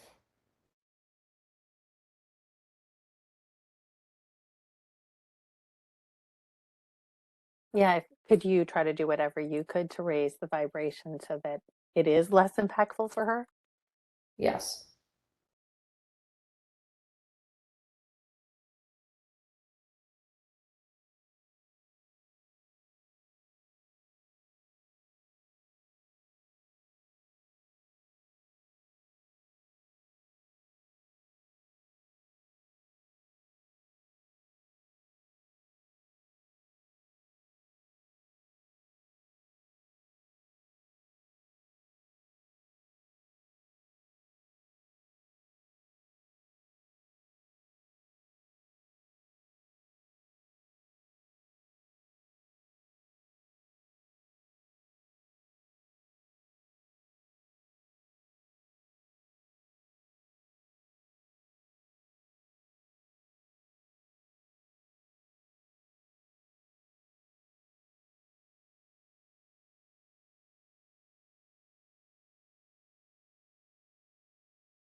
The more sunlight and the more leafy greens that she continues to have as she has started, to have again, the more these symptoms should continue to subdue over time.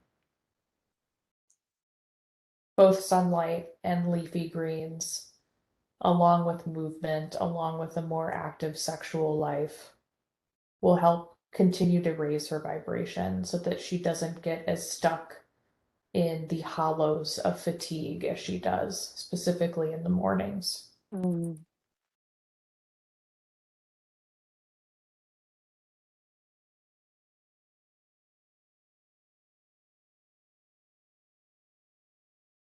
How much time would she want to spend in the sun?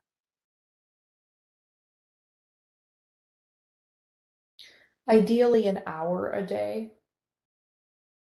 That's not always going to be possible, especially when it's very strong sun. Even 15 minutes can make a difference. Okay. But that is one thing living where she lives. Half of the year, it's very cold, but the sunlight still makes a difference, even when the weather is not agreeable. Okay.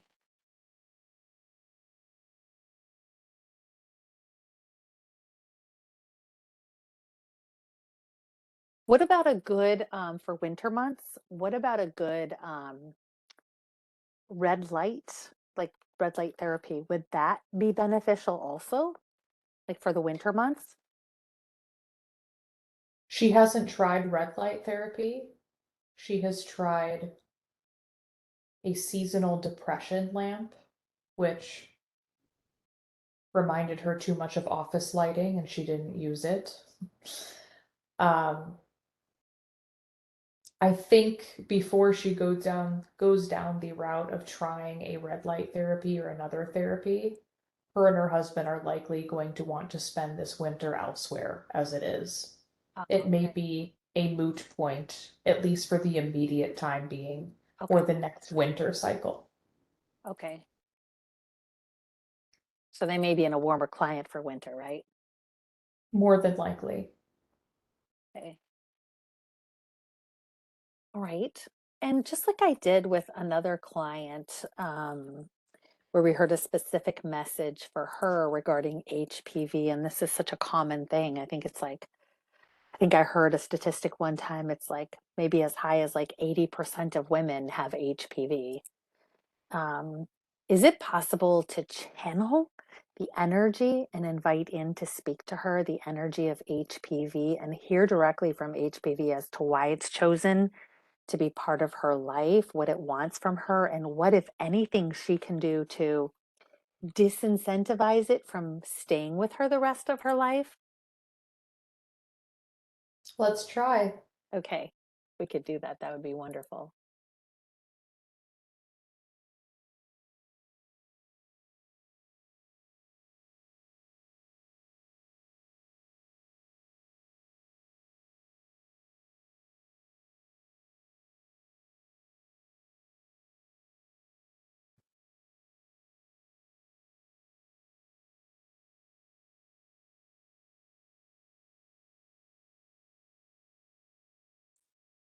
Could we please speak to the energy of HPV and ask you, HPV, that's specifically visiting Tiff, why have you chosen to be part of her life? What you want from her? And if there's anything she can do, what lessons you're here to teach her, and what can she do that might disincentivize you from wanting to stay around for her whole life?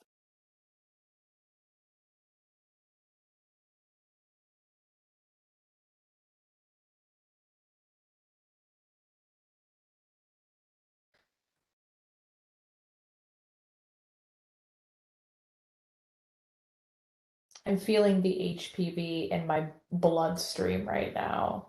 Okay, Is how it's feeling. okay, I'm like coming back into my own consciousness a little bit. okay.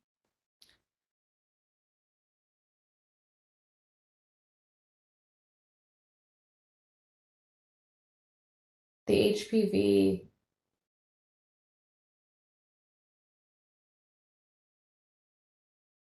came on or began in one of the darker phases of her life as a teenager, which really allowed the virus to come in and populate her environment. It is a remnant of her past. There is no lesson that she needs to learn from it at this point in her life,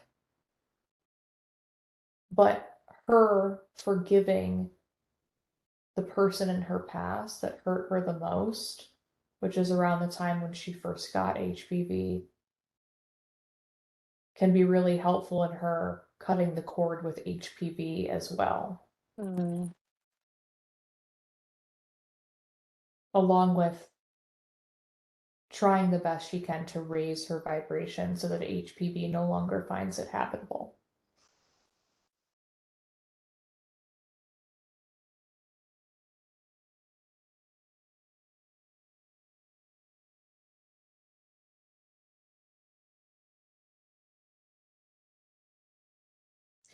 It's really hanging on from an emotional level. Mm. The unforgiveness again? The unforgiveness and her constant fatigue and feeling unwell forces her or allows her to focus on the constant feeling of feeling bad and feeling unwell and feeling fatigued.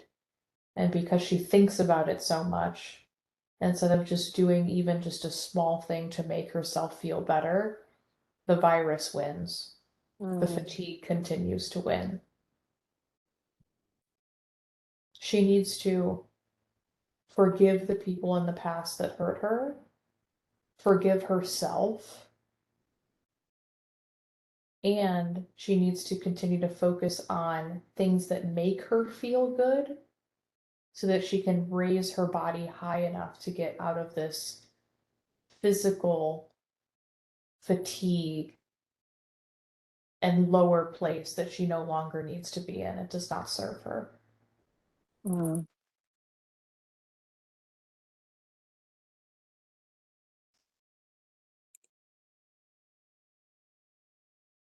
That was wonderful. Is there anything else, or does that cover it? There's nothing else on that topic. Okay, give me 1 second. Okay, so has her body released too much cortisol on an ongoing basis in situations where she was not truly in life-threatening situations? And if yes, has that caused any physical harm to her body that you could repair or restore for her now? She has been in survival mode for a long time, and she has also been wearing a mask for a long time, which is not easy for any person to do. This has absolutely caused her to have more cortisol in her body and also feed the virus, feed her digestion issues, because she has spent a lot of energy trying to be someone that she is no longer vibrationally aligned with. She is in the process of breaking up from her past into a newer, lighter version of herself. While she's doing this, it's not going to feel great. She is recalibrating. Her body is doing the best work it can on its own to help her get back into a cyclical state of sleep that is adequate enough for her, as she wasn't getting enough sleep in the past. She is learning to work out more, eat more leafy greens, spend more time doing things that she enjoys, which overall are going to make her physically feel better and help continue to lower those cortisol levels. Okay.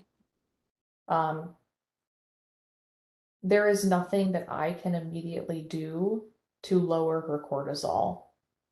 It goes up and down during the day as the wind goes back and forth. She will simply just have to keep making better choices over time as she continues to get out of the flight or fight mode, survival mode, the mask mode that she's been living in for the past 2 years above all else. So it will just continue to take time. Okay.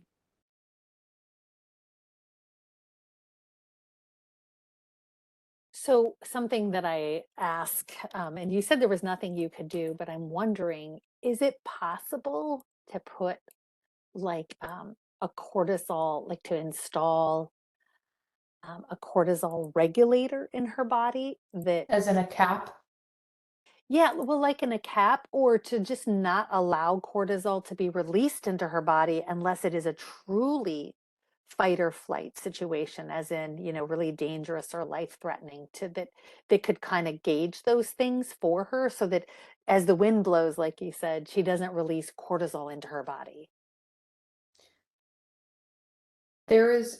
she will always release an amount of cortisol into her body.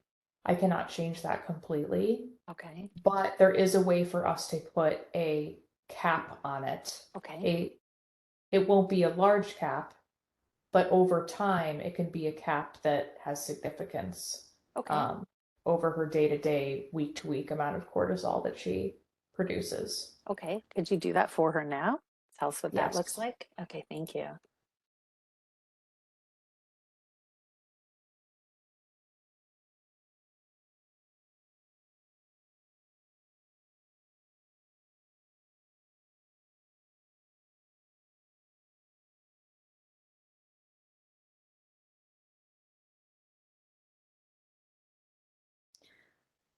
This cap should help maintain around a 15% type of percentage so that it doesn't have as much of a high as it can without it being a serious situation. Okay.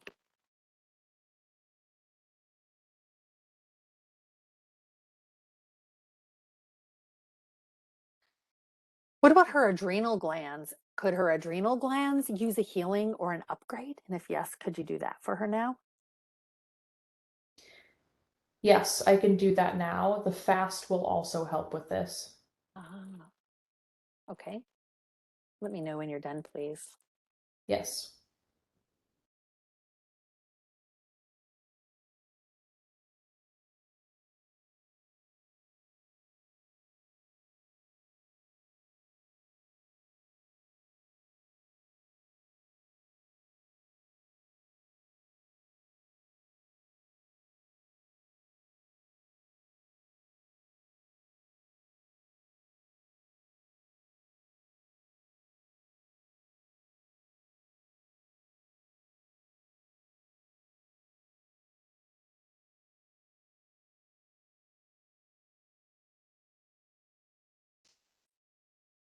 We can move forward.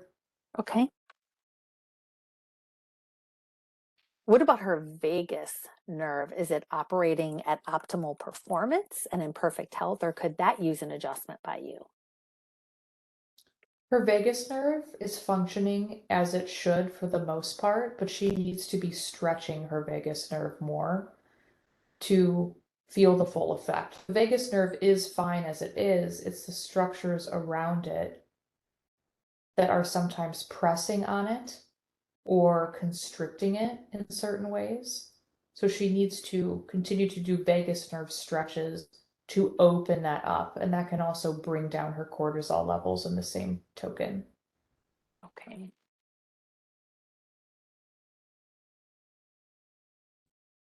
And she knows how to do those? She knows how to do it. She probably needs to kind of retrain her mind a little bit.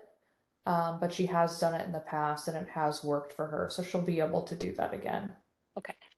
She doesn't have to do it every day either, but as long as she's making sure that she actively tries to do it or finds a way to make herself remember twice Okay. a week, that should suffice. Did you say 3 times a week? 2 to 3 times a Oh, week. 2 to 3 times a week. Would that be good advice for everyone to do that kind of vagus nerve stretching 2 to 3 times a week? Would that be good for everyone? It is highly recommended for most people because of the fact that so many people are sitting in office chairs or at their computer or on their phone. So the top of the back really becomes rounded. And with that, extra pressure is applied on not just the skeletal system, but also the nerves that weave in between. Vagus nerve being a big one. So by doing simple vagus nerve stretches, you can completely relax many parts of your body and also make sure that your organs and other parts of your skeletal system are getting the oxygen and are getting the nutrients that they need by being fully connected.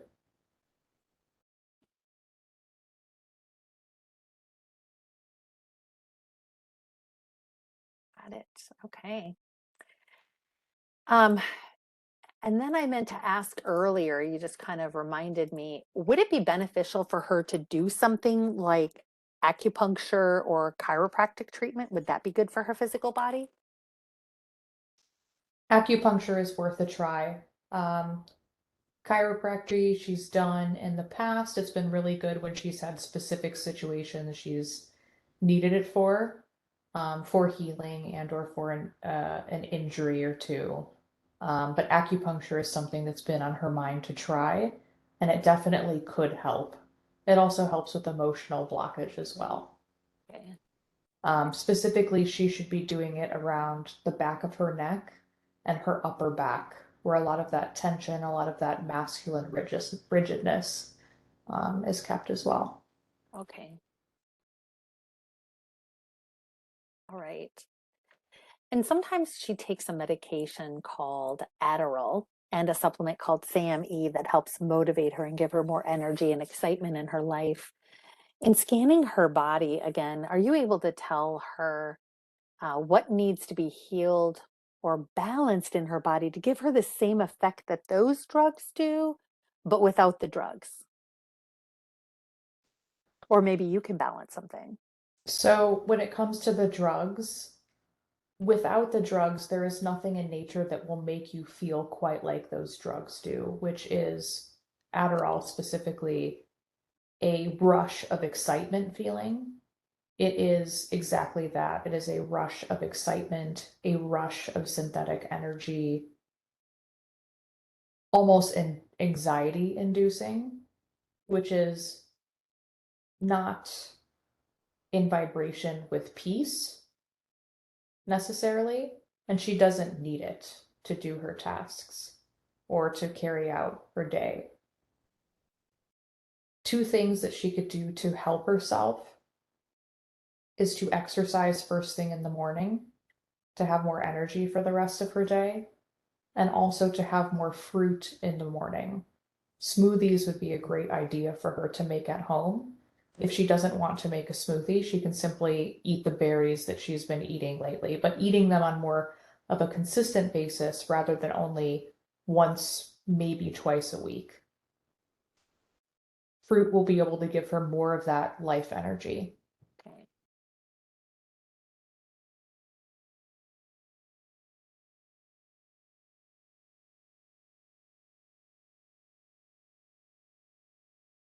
And would it benefit her to have you balance and upgrade her chakras now? And if yes, could you do that now? And tell us how balancing these chakras and upgrading them will impact her going forward. Yes, I will balance her chakras.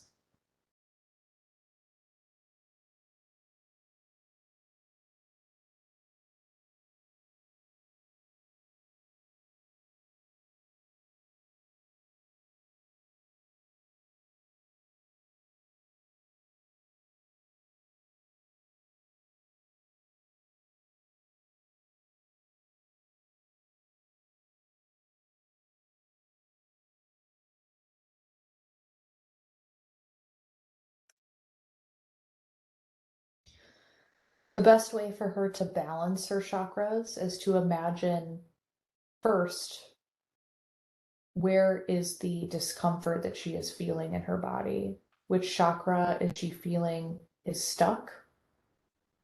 Because her chakras are, imagine a moving ball, a swirling ball of light energy. When that swirling ball gets stuck because of a certain emotion, a certain trauma, a certain experience, maybe even it is the food that you ate that day that is causing you discomfort. It's not moving and operating to its full energy and is therefore waning on the rest of your system. If she can visualize in her body where that discomfort is and imagine massaging the ball until it starts to spin and vibrate again at its capacity, that's something that she can do to help exercise that um, when she does feel that discomfort in her scanning process. Okay.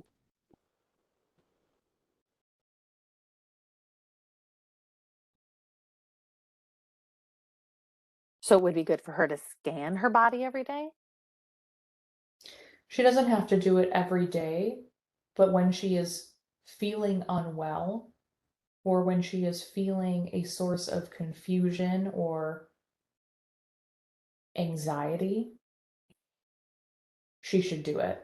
That doesn't necessarily mean it will be every day, but likely based on those feelings, it could be multiple times a week. Okay.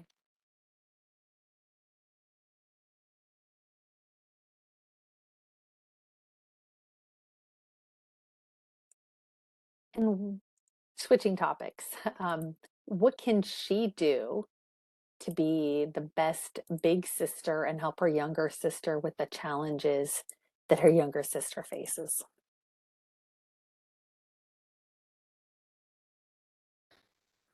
Her little sister is in a quarter life crisis, as she would describe it right now, and she needs the support of her sister to help provide guidance to her of her sister's experiences and what she's seen, because that process also helps give her confidence that her sister has been through similar experiences before, other people have been through it, and all she has to do is just keep focusing on her own joy and building up her own life rather than hunting after the approval of others in her life that she does not need. The only person who needs to approve of her is herself.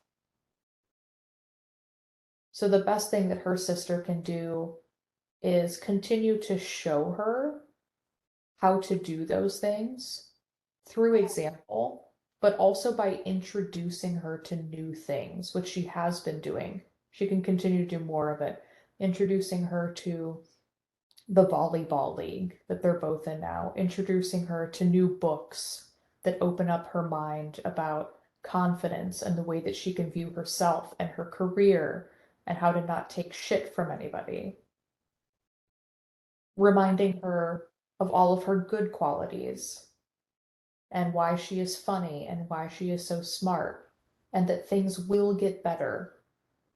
She is just in a very heavy transitional phase right now, and she needs to have her sister be a solid rock that she can come to and learn from, but also provide her with enough space, meaning Tiffany does not bring her own anxiety onto her of her situation to make the mistakes that she needs to make. Mm,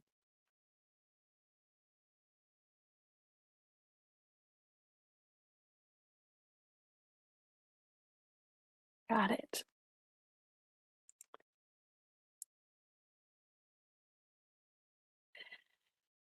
Oh, we have that one already. Um, are there any vitamins or supplements, earthly or non-earthly realm, that would benefit her physical body and health? And if yes, what would that be? And if it's from a non-earthly realm, can you give it to her?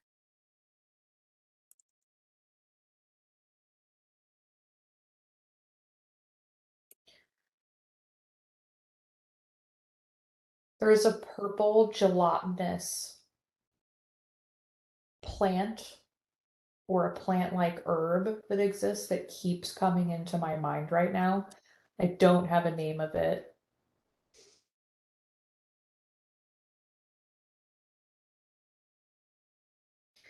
but it's something that I sense for her would help speed up her metabolism a little bit so that her body and her digestive system and her nervous system can help push through some of the sluggishness that she's holding in her body. It's almost like adding a little bit of, I don't know what it's called, but when you add things to a car engine to help clean it out while it's running very quickly, Okay, this right. is what that substance can do for her body. Okay. Like an additive in the gasoline tank. Like an additive, yes. And then Okay. you rev up the engine so that it can speed through it and really cleanse it. This is exactly what that is, what I'm sensing. How can she get Um, that? Can you give it to her?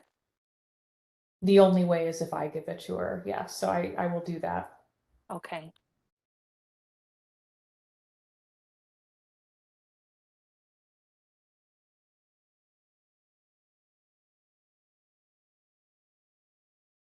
I'm going to ingest fragments of it into her throughout her body in all different parts.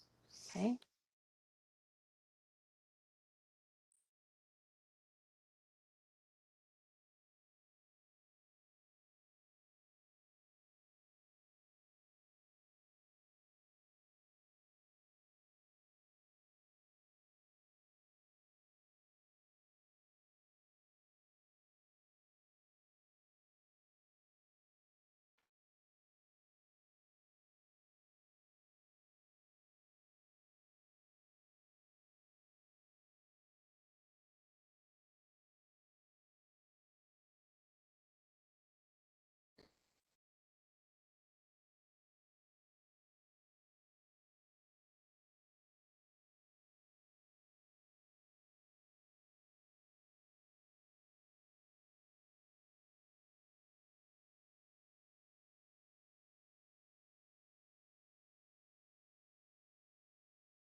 It's complete. Nice. Okay. And so does she need to ask you for refreshers in that, or is that like a one and done dose? It is not one and done. She should continue to ask me for this at least once a quarter or once every season. Okay.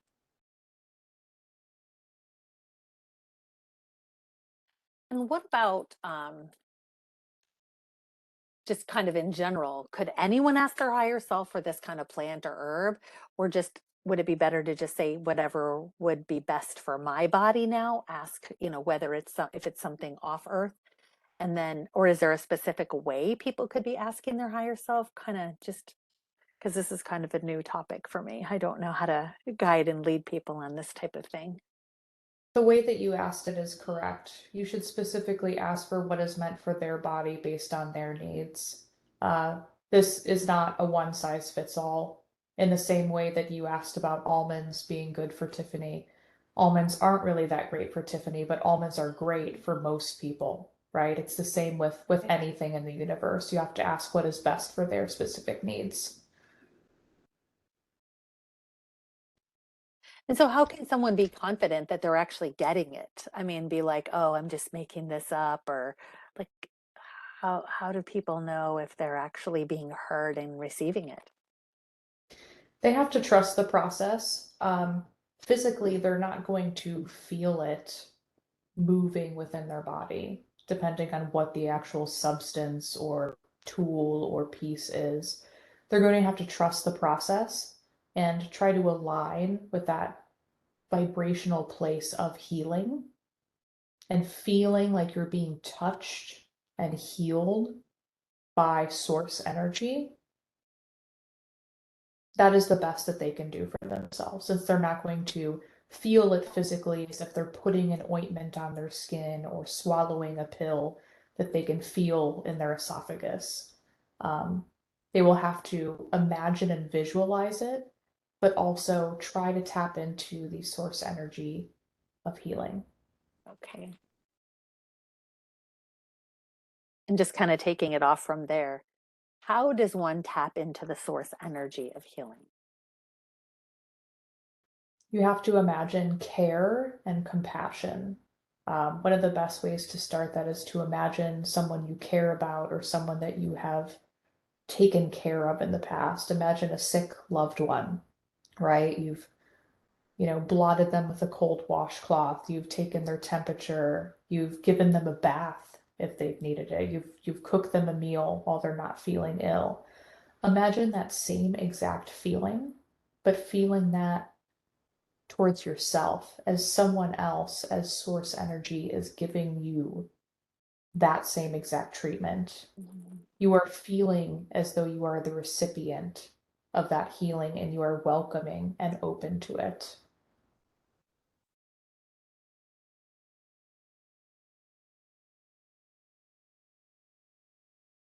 Okay, that was wonderful. Thank you. Yes. And switching gears again, what planet does she consider to be quote unquote home? Is it Earth? Is it another planet? Does she identify as being like from a different planet? She doesn't identify as being from a different planet, but there is somewhere that she consistently goes to in her dreams. Um, it is very Earth-like. It is what she has seen in the afterlife before as well. There are oceans and cliffs and mountains, and the skies are incredibly purple and pink. This is another planet. It's almost like another dimension, another planet in another dimension. She is not from there. She is from Source overall. She didn't originate from one physical plane. But this is a place that she dreams about quite often and eventually will go to. Okay. When you mean eventually go to, what do you mean? The name of it that is coming to mind is Flaza. Okay. Very interesting name. Eventually, she will visit this plane. It feels like it might be a long time relatively in Earth years before she gets there. But eventually she will carnate here or end up here. It's seemingly like there's a way for her to do that in the afterlife, in between carnations, where she doesn't necessarily have to carnate there. It's almost like a spiritual carnation, not a physical incarnation. Okay. Is that where we saw when she was in between lives? Very, very similar, but not quite. Okay. Yeah.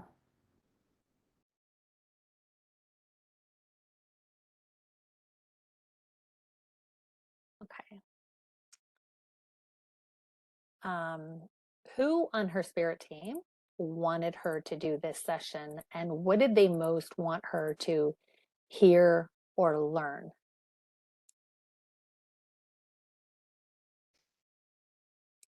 There's a man on her spirit team who is with her now. He's almost reaching his hand out as if to be holding her hand throughout this process. Uh, what they really wanted to know is that I'm not, or Tiffany is not alone throughout this process. Um, she has people looking out for her and really help her understand that it's okay to be explorative and to start trying these types of things. There's no reason to be afraid of it, afraid of tapping into her higher self, afraid of bad things happening to her if she does it, or not knowing what she's getting herself into. She needs to keep pushing her mind while she's in this physical body to try things that are outside of the societal norm because that's going to help her become more of her true self and help her become more intuitive overall. So they are happy that she did this today and they want her to continue to more regularly do things like this, and start focusing on what she can manage of herself inside from a spiritual standpoint rather than just trying to control the physical things that she'll be doing and moving around on earth in the day to day.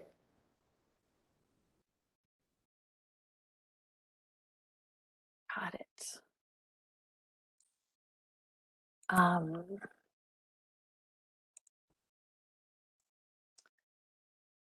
There's a question I have in there for that. Just give me 1 second.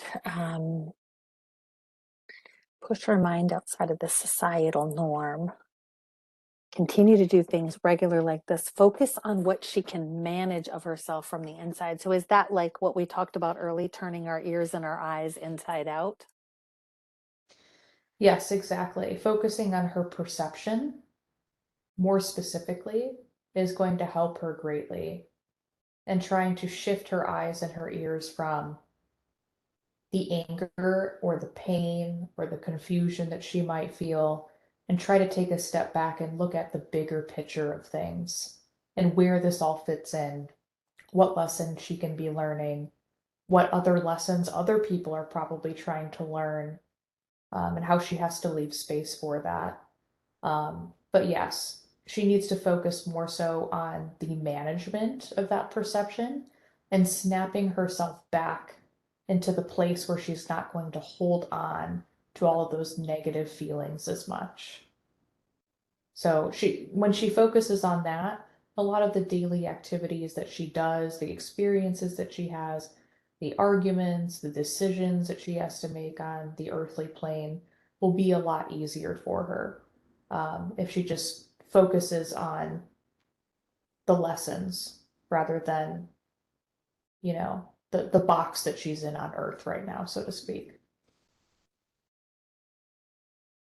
So kind of like how we took in the when we were talking this morning of how we took um, the anger away from seeing the disparity or the inequality between men and women and just reframing it. So like things like that.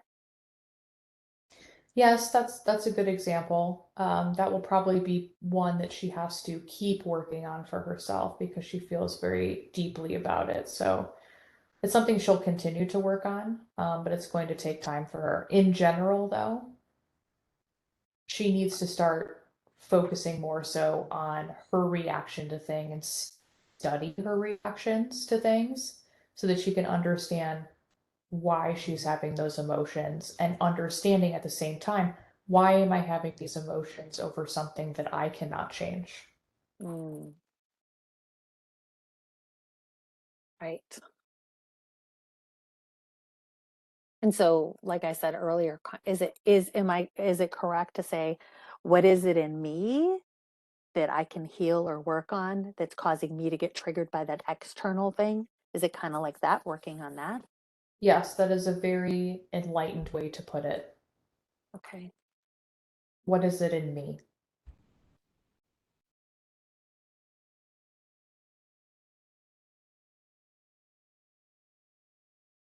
Okay.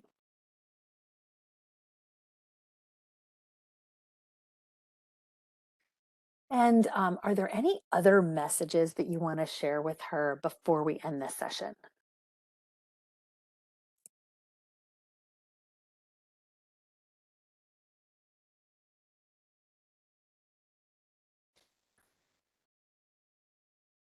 On top of all that we've discussed, I think the main thing is just to keep doing what she is doing, keep trying to find new answers, keep being open to new opportunities, both spiritually and physically.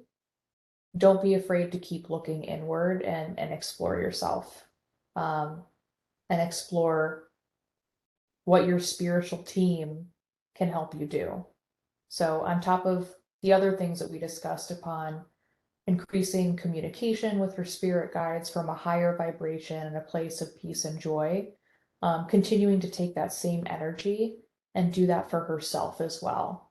Check in with herself while she's in those higher vibrational states, not just when she's feeling lonely or sad or in despair or in depressed, but doing more of a regular health check. It doesn't, again, have to be every day, but a regular health check where she's checking in and showing that compassion for herself. Okay.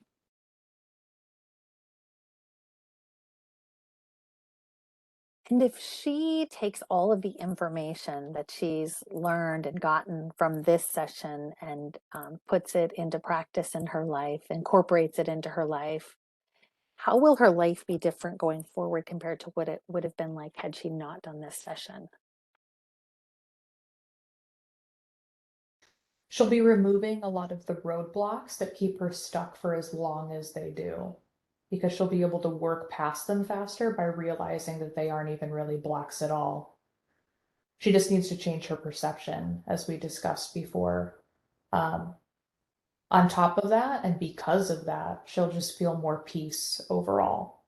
She's going to have a more fluid, more in tune experience rather than getting as stuck or as frustrated or as depressed over things as she has been. She will work through it much faster. Okay. Is there anything else that you want to share with her before we end this session, or are we good to end the session? We're good to end. That's all. Okay, I appreciate it. Thank you so much. Okay, you're Oh back. my God. I'm back. Hi. I feel like I was dreaming, but like Really? I feel like I was sleeping next to my body or something like that. Like I was there, but like I wasn't in control. Right. So did it feel like the voice was coming from someplace else, or like how did that, I mean, were you kind of almost talking in your head while it was going on, or like going, "Oh wow, why would I say that?" or "Oh, that's interesting," or just I be an mean, observer?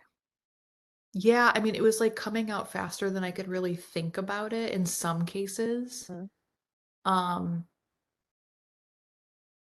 but I was thinking about some of it, like while it was being said, but like more so it just felt like, I don't know, it felt kind of like it wasn't like fully my voice. It was like kind of a different voice. And I even like I could hear the tone of voice that I was using, and the tone of voice felt kind of different as well. Like more like the tone of voice I was using was kind of like more emotionless than I would be. Right. Like just more straight, like straight to the thing. I'm sorry, I have to go to the bathroom really quickly. I Yes, realized take it's a called break. okay. I'll Okay. be right back. Okay. Okay, I'm back. How Thank did it you. feel? Yeah. How did it feel to have did it feel like a different energy, or what did it feel like when HPV came in and you channeled that? It felt kind of icky. Like I was imagining like this icky sensation of like stuff almost like coming out of my like blood vessels or something. It was weird. But I feel like I had a hard time connecting to like it necessarily, but it was more like my higher self like speaking on behalf of it, if that makes any sense. Like Okay. I don't know how to Yeah. articulate it really. Almost like you didn't want to have direct contact with it. Yeah, like it was icky. Because Yeah, it felt icky. I don't know. it's a low vibration, right? Mm. Any Yeah. virus is going to be a low vibration. And I just remembered, I meant to go back and touch on some kind of virus that you've had, like low grade, and I forgot to go back to it once we got on the HPV. Oh, you know Um, what? Here's the thing. I never fully understood if it resonated with me, but I used to work with an energy healer like 4 years ago. mhm. And she told me that I had Epstein-Barr virus, but it's something that like doctors can't really test for in modern day society. And so like I didn't really like work with her a lot. And there like isn't really any like great way to test it. And I kind of just like forgot about it over time. So I don't know if that could be connected to HPV in any mindset or any like fashion. Let me grab this book and see. Hold on one sec. Okay.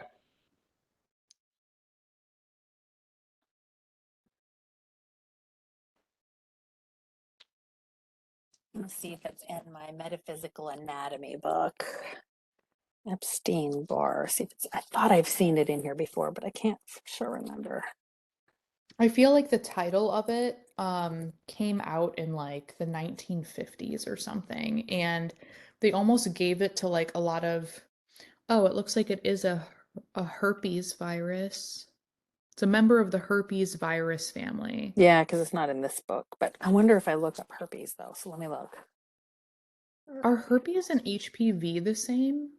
I don't think they're the same. Uh-uh. Okay. Herpes 410. Let's look up herpes then. 410. But with the HPV, like a year and a half ago or a year and ago, when I had my pap smear, they said that I had precancerous cells on my cervix, which I had to have removed, and it was because of the HPV strain that I had, which wasn't, by the way, a super serious strain, but it was one of the strains that can kind of cause problems over time. You just have to keep checking on it. Right. Yeah. So you had a leap done? Yeah, I had a Yeah. leap done like a Okay. year-ish ago. Okay. So, this is what herpes says. It says you may not have felt valued, acknowledged, or appreciated during childhood. You did not feel welcome in your own space and often felt like you were a nuisance. You are not comfortable in your own skin or in your relationships. Those feelings continue now when you feel misunderstood by your parents and those whose opinions you value. You may have a hostile relationship with your mother as a result of misplaced trust. You may have learned to love your family out of fear. These were your only sources of love and you feared them. Your anger is a direct result of feeling powerless. You create arguments and confrontations with an unconscious intention of releasing suppressed fear, anger, or resentment. You also recreate arguments that took place in your childhood that you have not processed or resolved. You often feel stuck and stagnant in your personal relationships. There's a communication barrier, and it sabotages your ability to express your self worth. You find it hard to just enjoy life as you're always on guard for a verbal attack. You may have made an association that being happy and content can make you feel vulnerable to attack.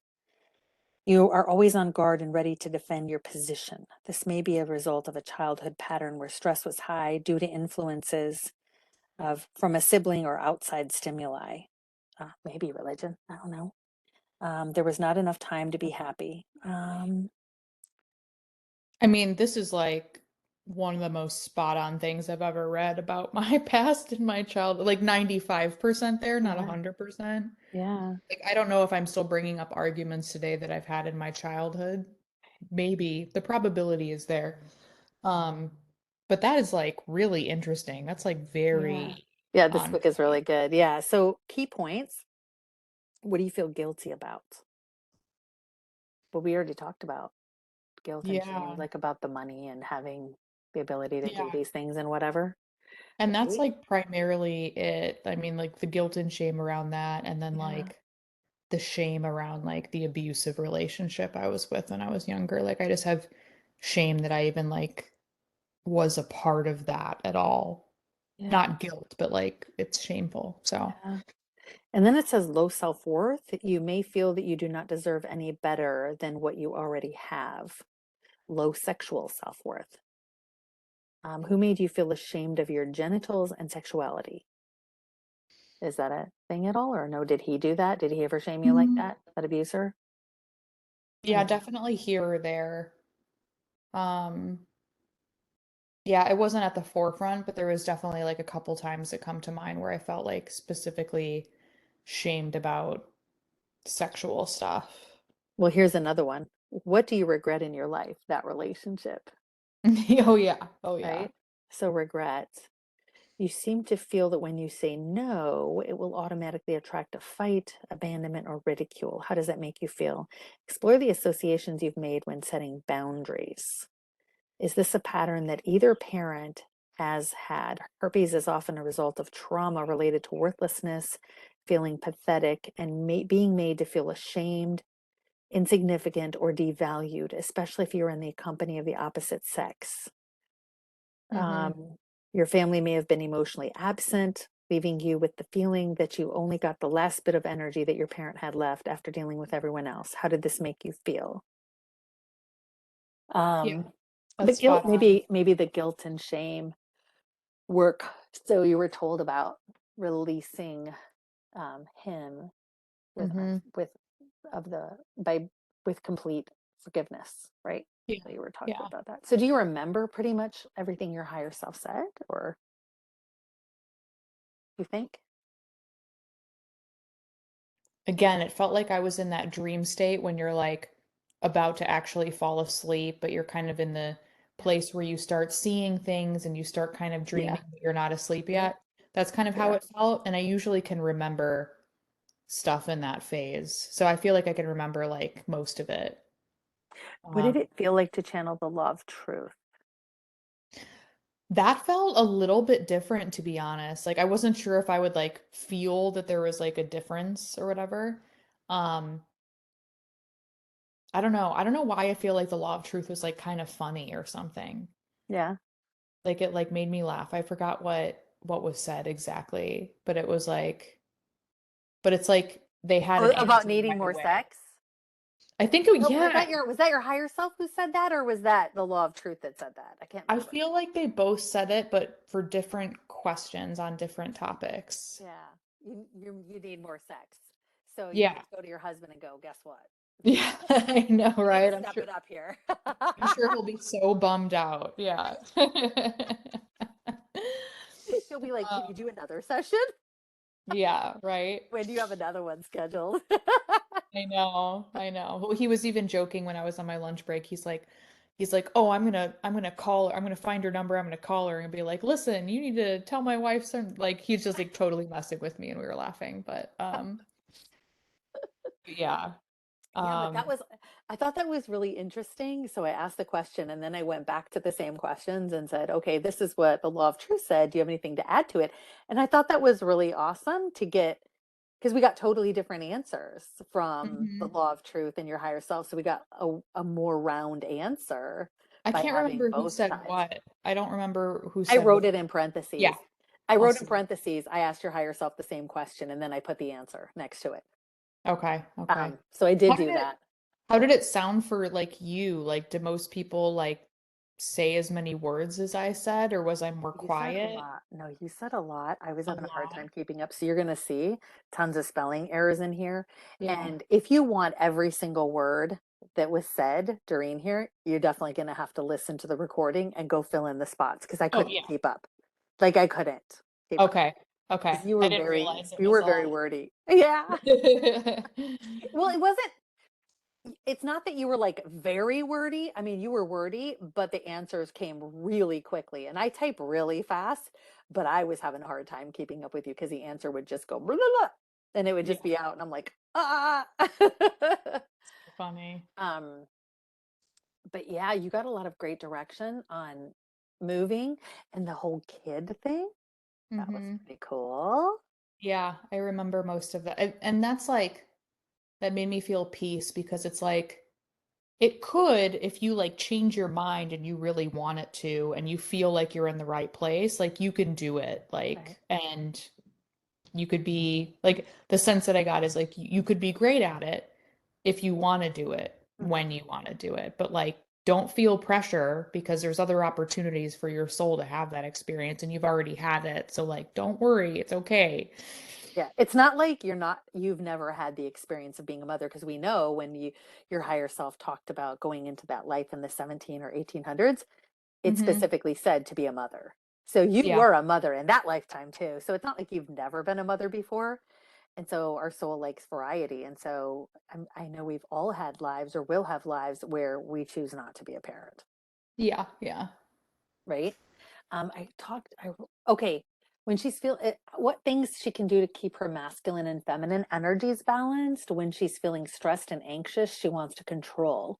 She should immediately change the situation and start doing something creative.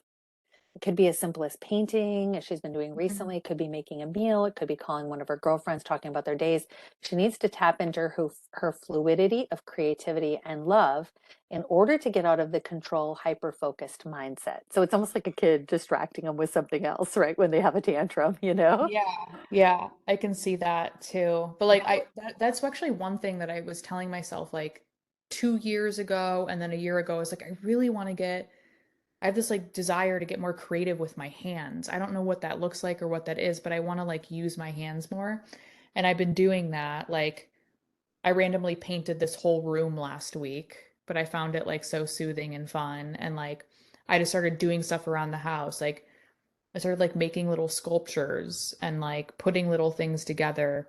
And I feel like, I don't know, just tapping into that experience like brings me to a different place, yeah. like a more relaxed place. Yeah. Um, And then that was the law of truth. And then your higher self said, I think she can also, frankly, have more sex. I think the act of sex itself, along with physical movement, opens up her fluidity and creative pathways. When she goes without that for too long, she becomes more physically rigid, which also impacts her emotional state. So movement is really, really good, obviously, right? Getting more Yeah. sun and movement. And like my team last summer basically told me the same thing as yours did. I need to be spending, if I can, an hour in the sun every day.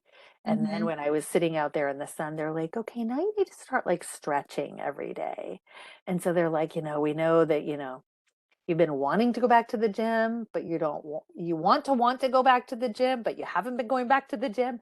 But how about Yeah. if you just start stretching? So then I started last summer just doing it all at the same time. I'm like, well, I'm going to be in the sun and I can stretch. So I just would make sure that when I did my stretching, I was like facing my back to the sun.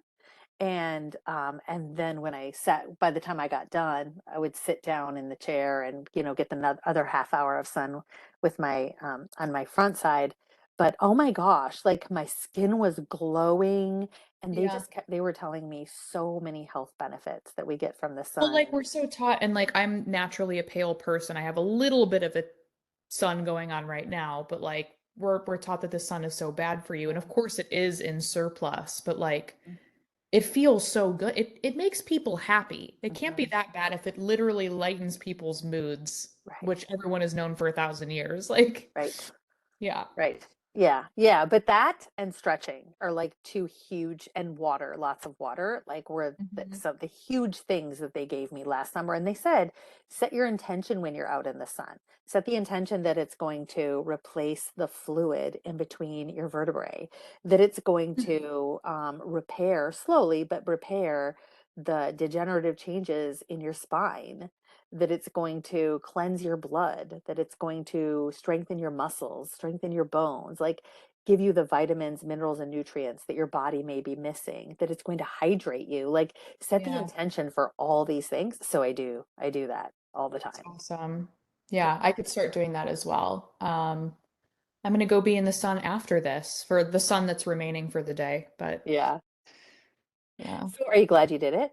Yeah, I'm really glad that I did it. There was something else. I don't remember. I don't think it was truth you were talking to. I think it was my higher self, but it was like about saying something out loud. What was it? Did I make that up? I don't know why. I don't know if it was said somewhere in there or if it's coming up to me now, but like something about like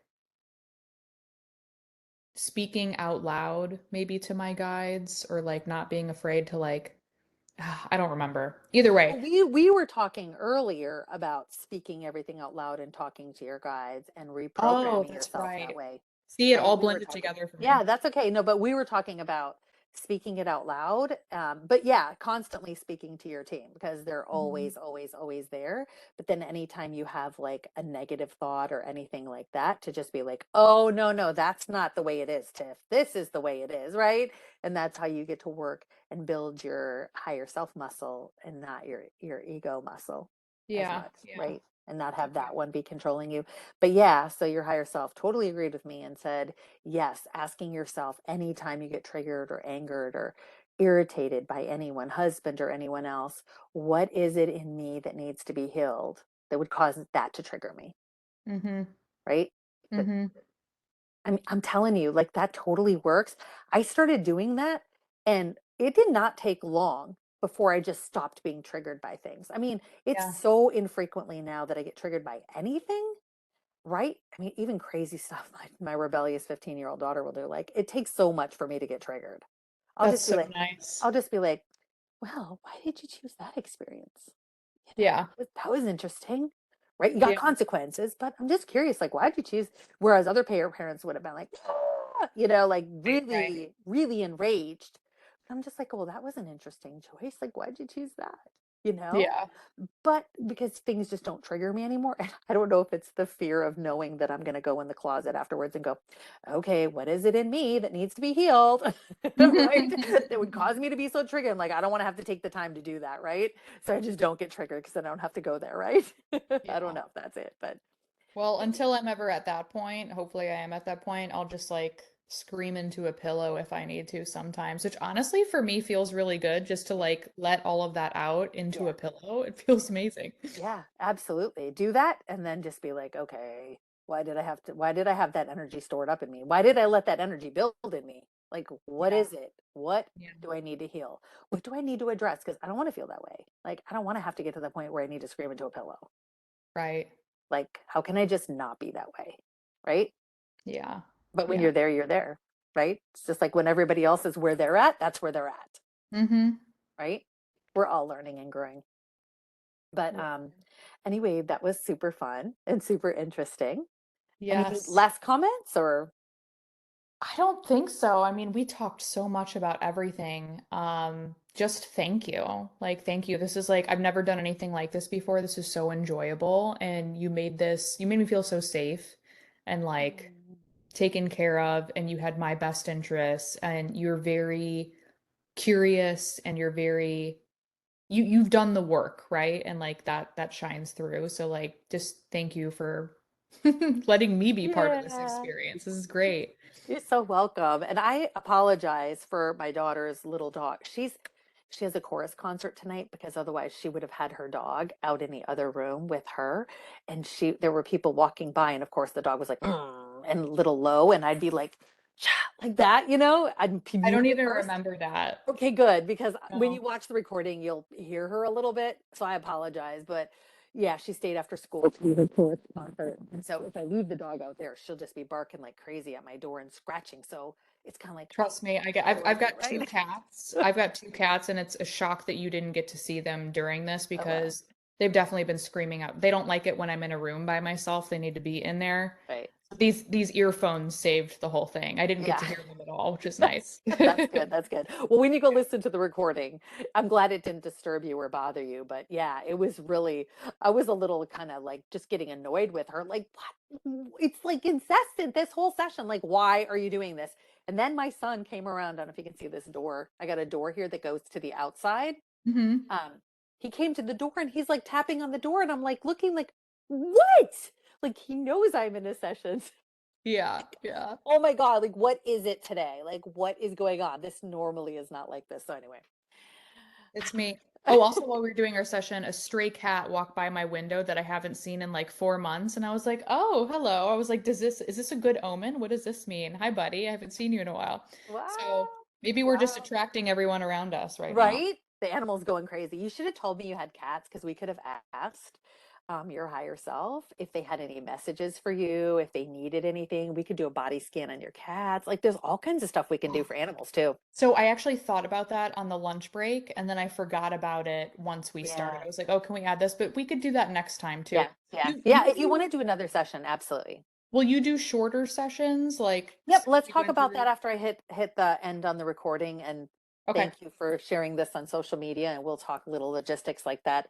But I'll end it for now and thank everyone for watching. And hopefully they got a lot out of this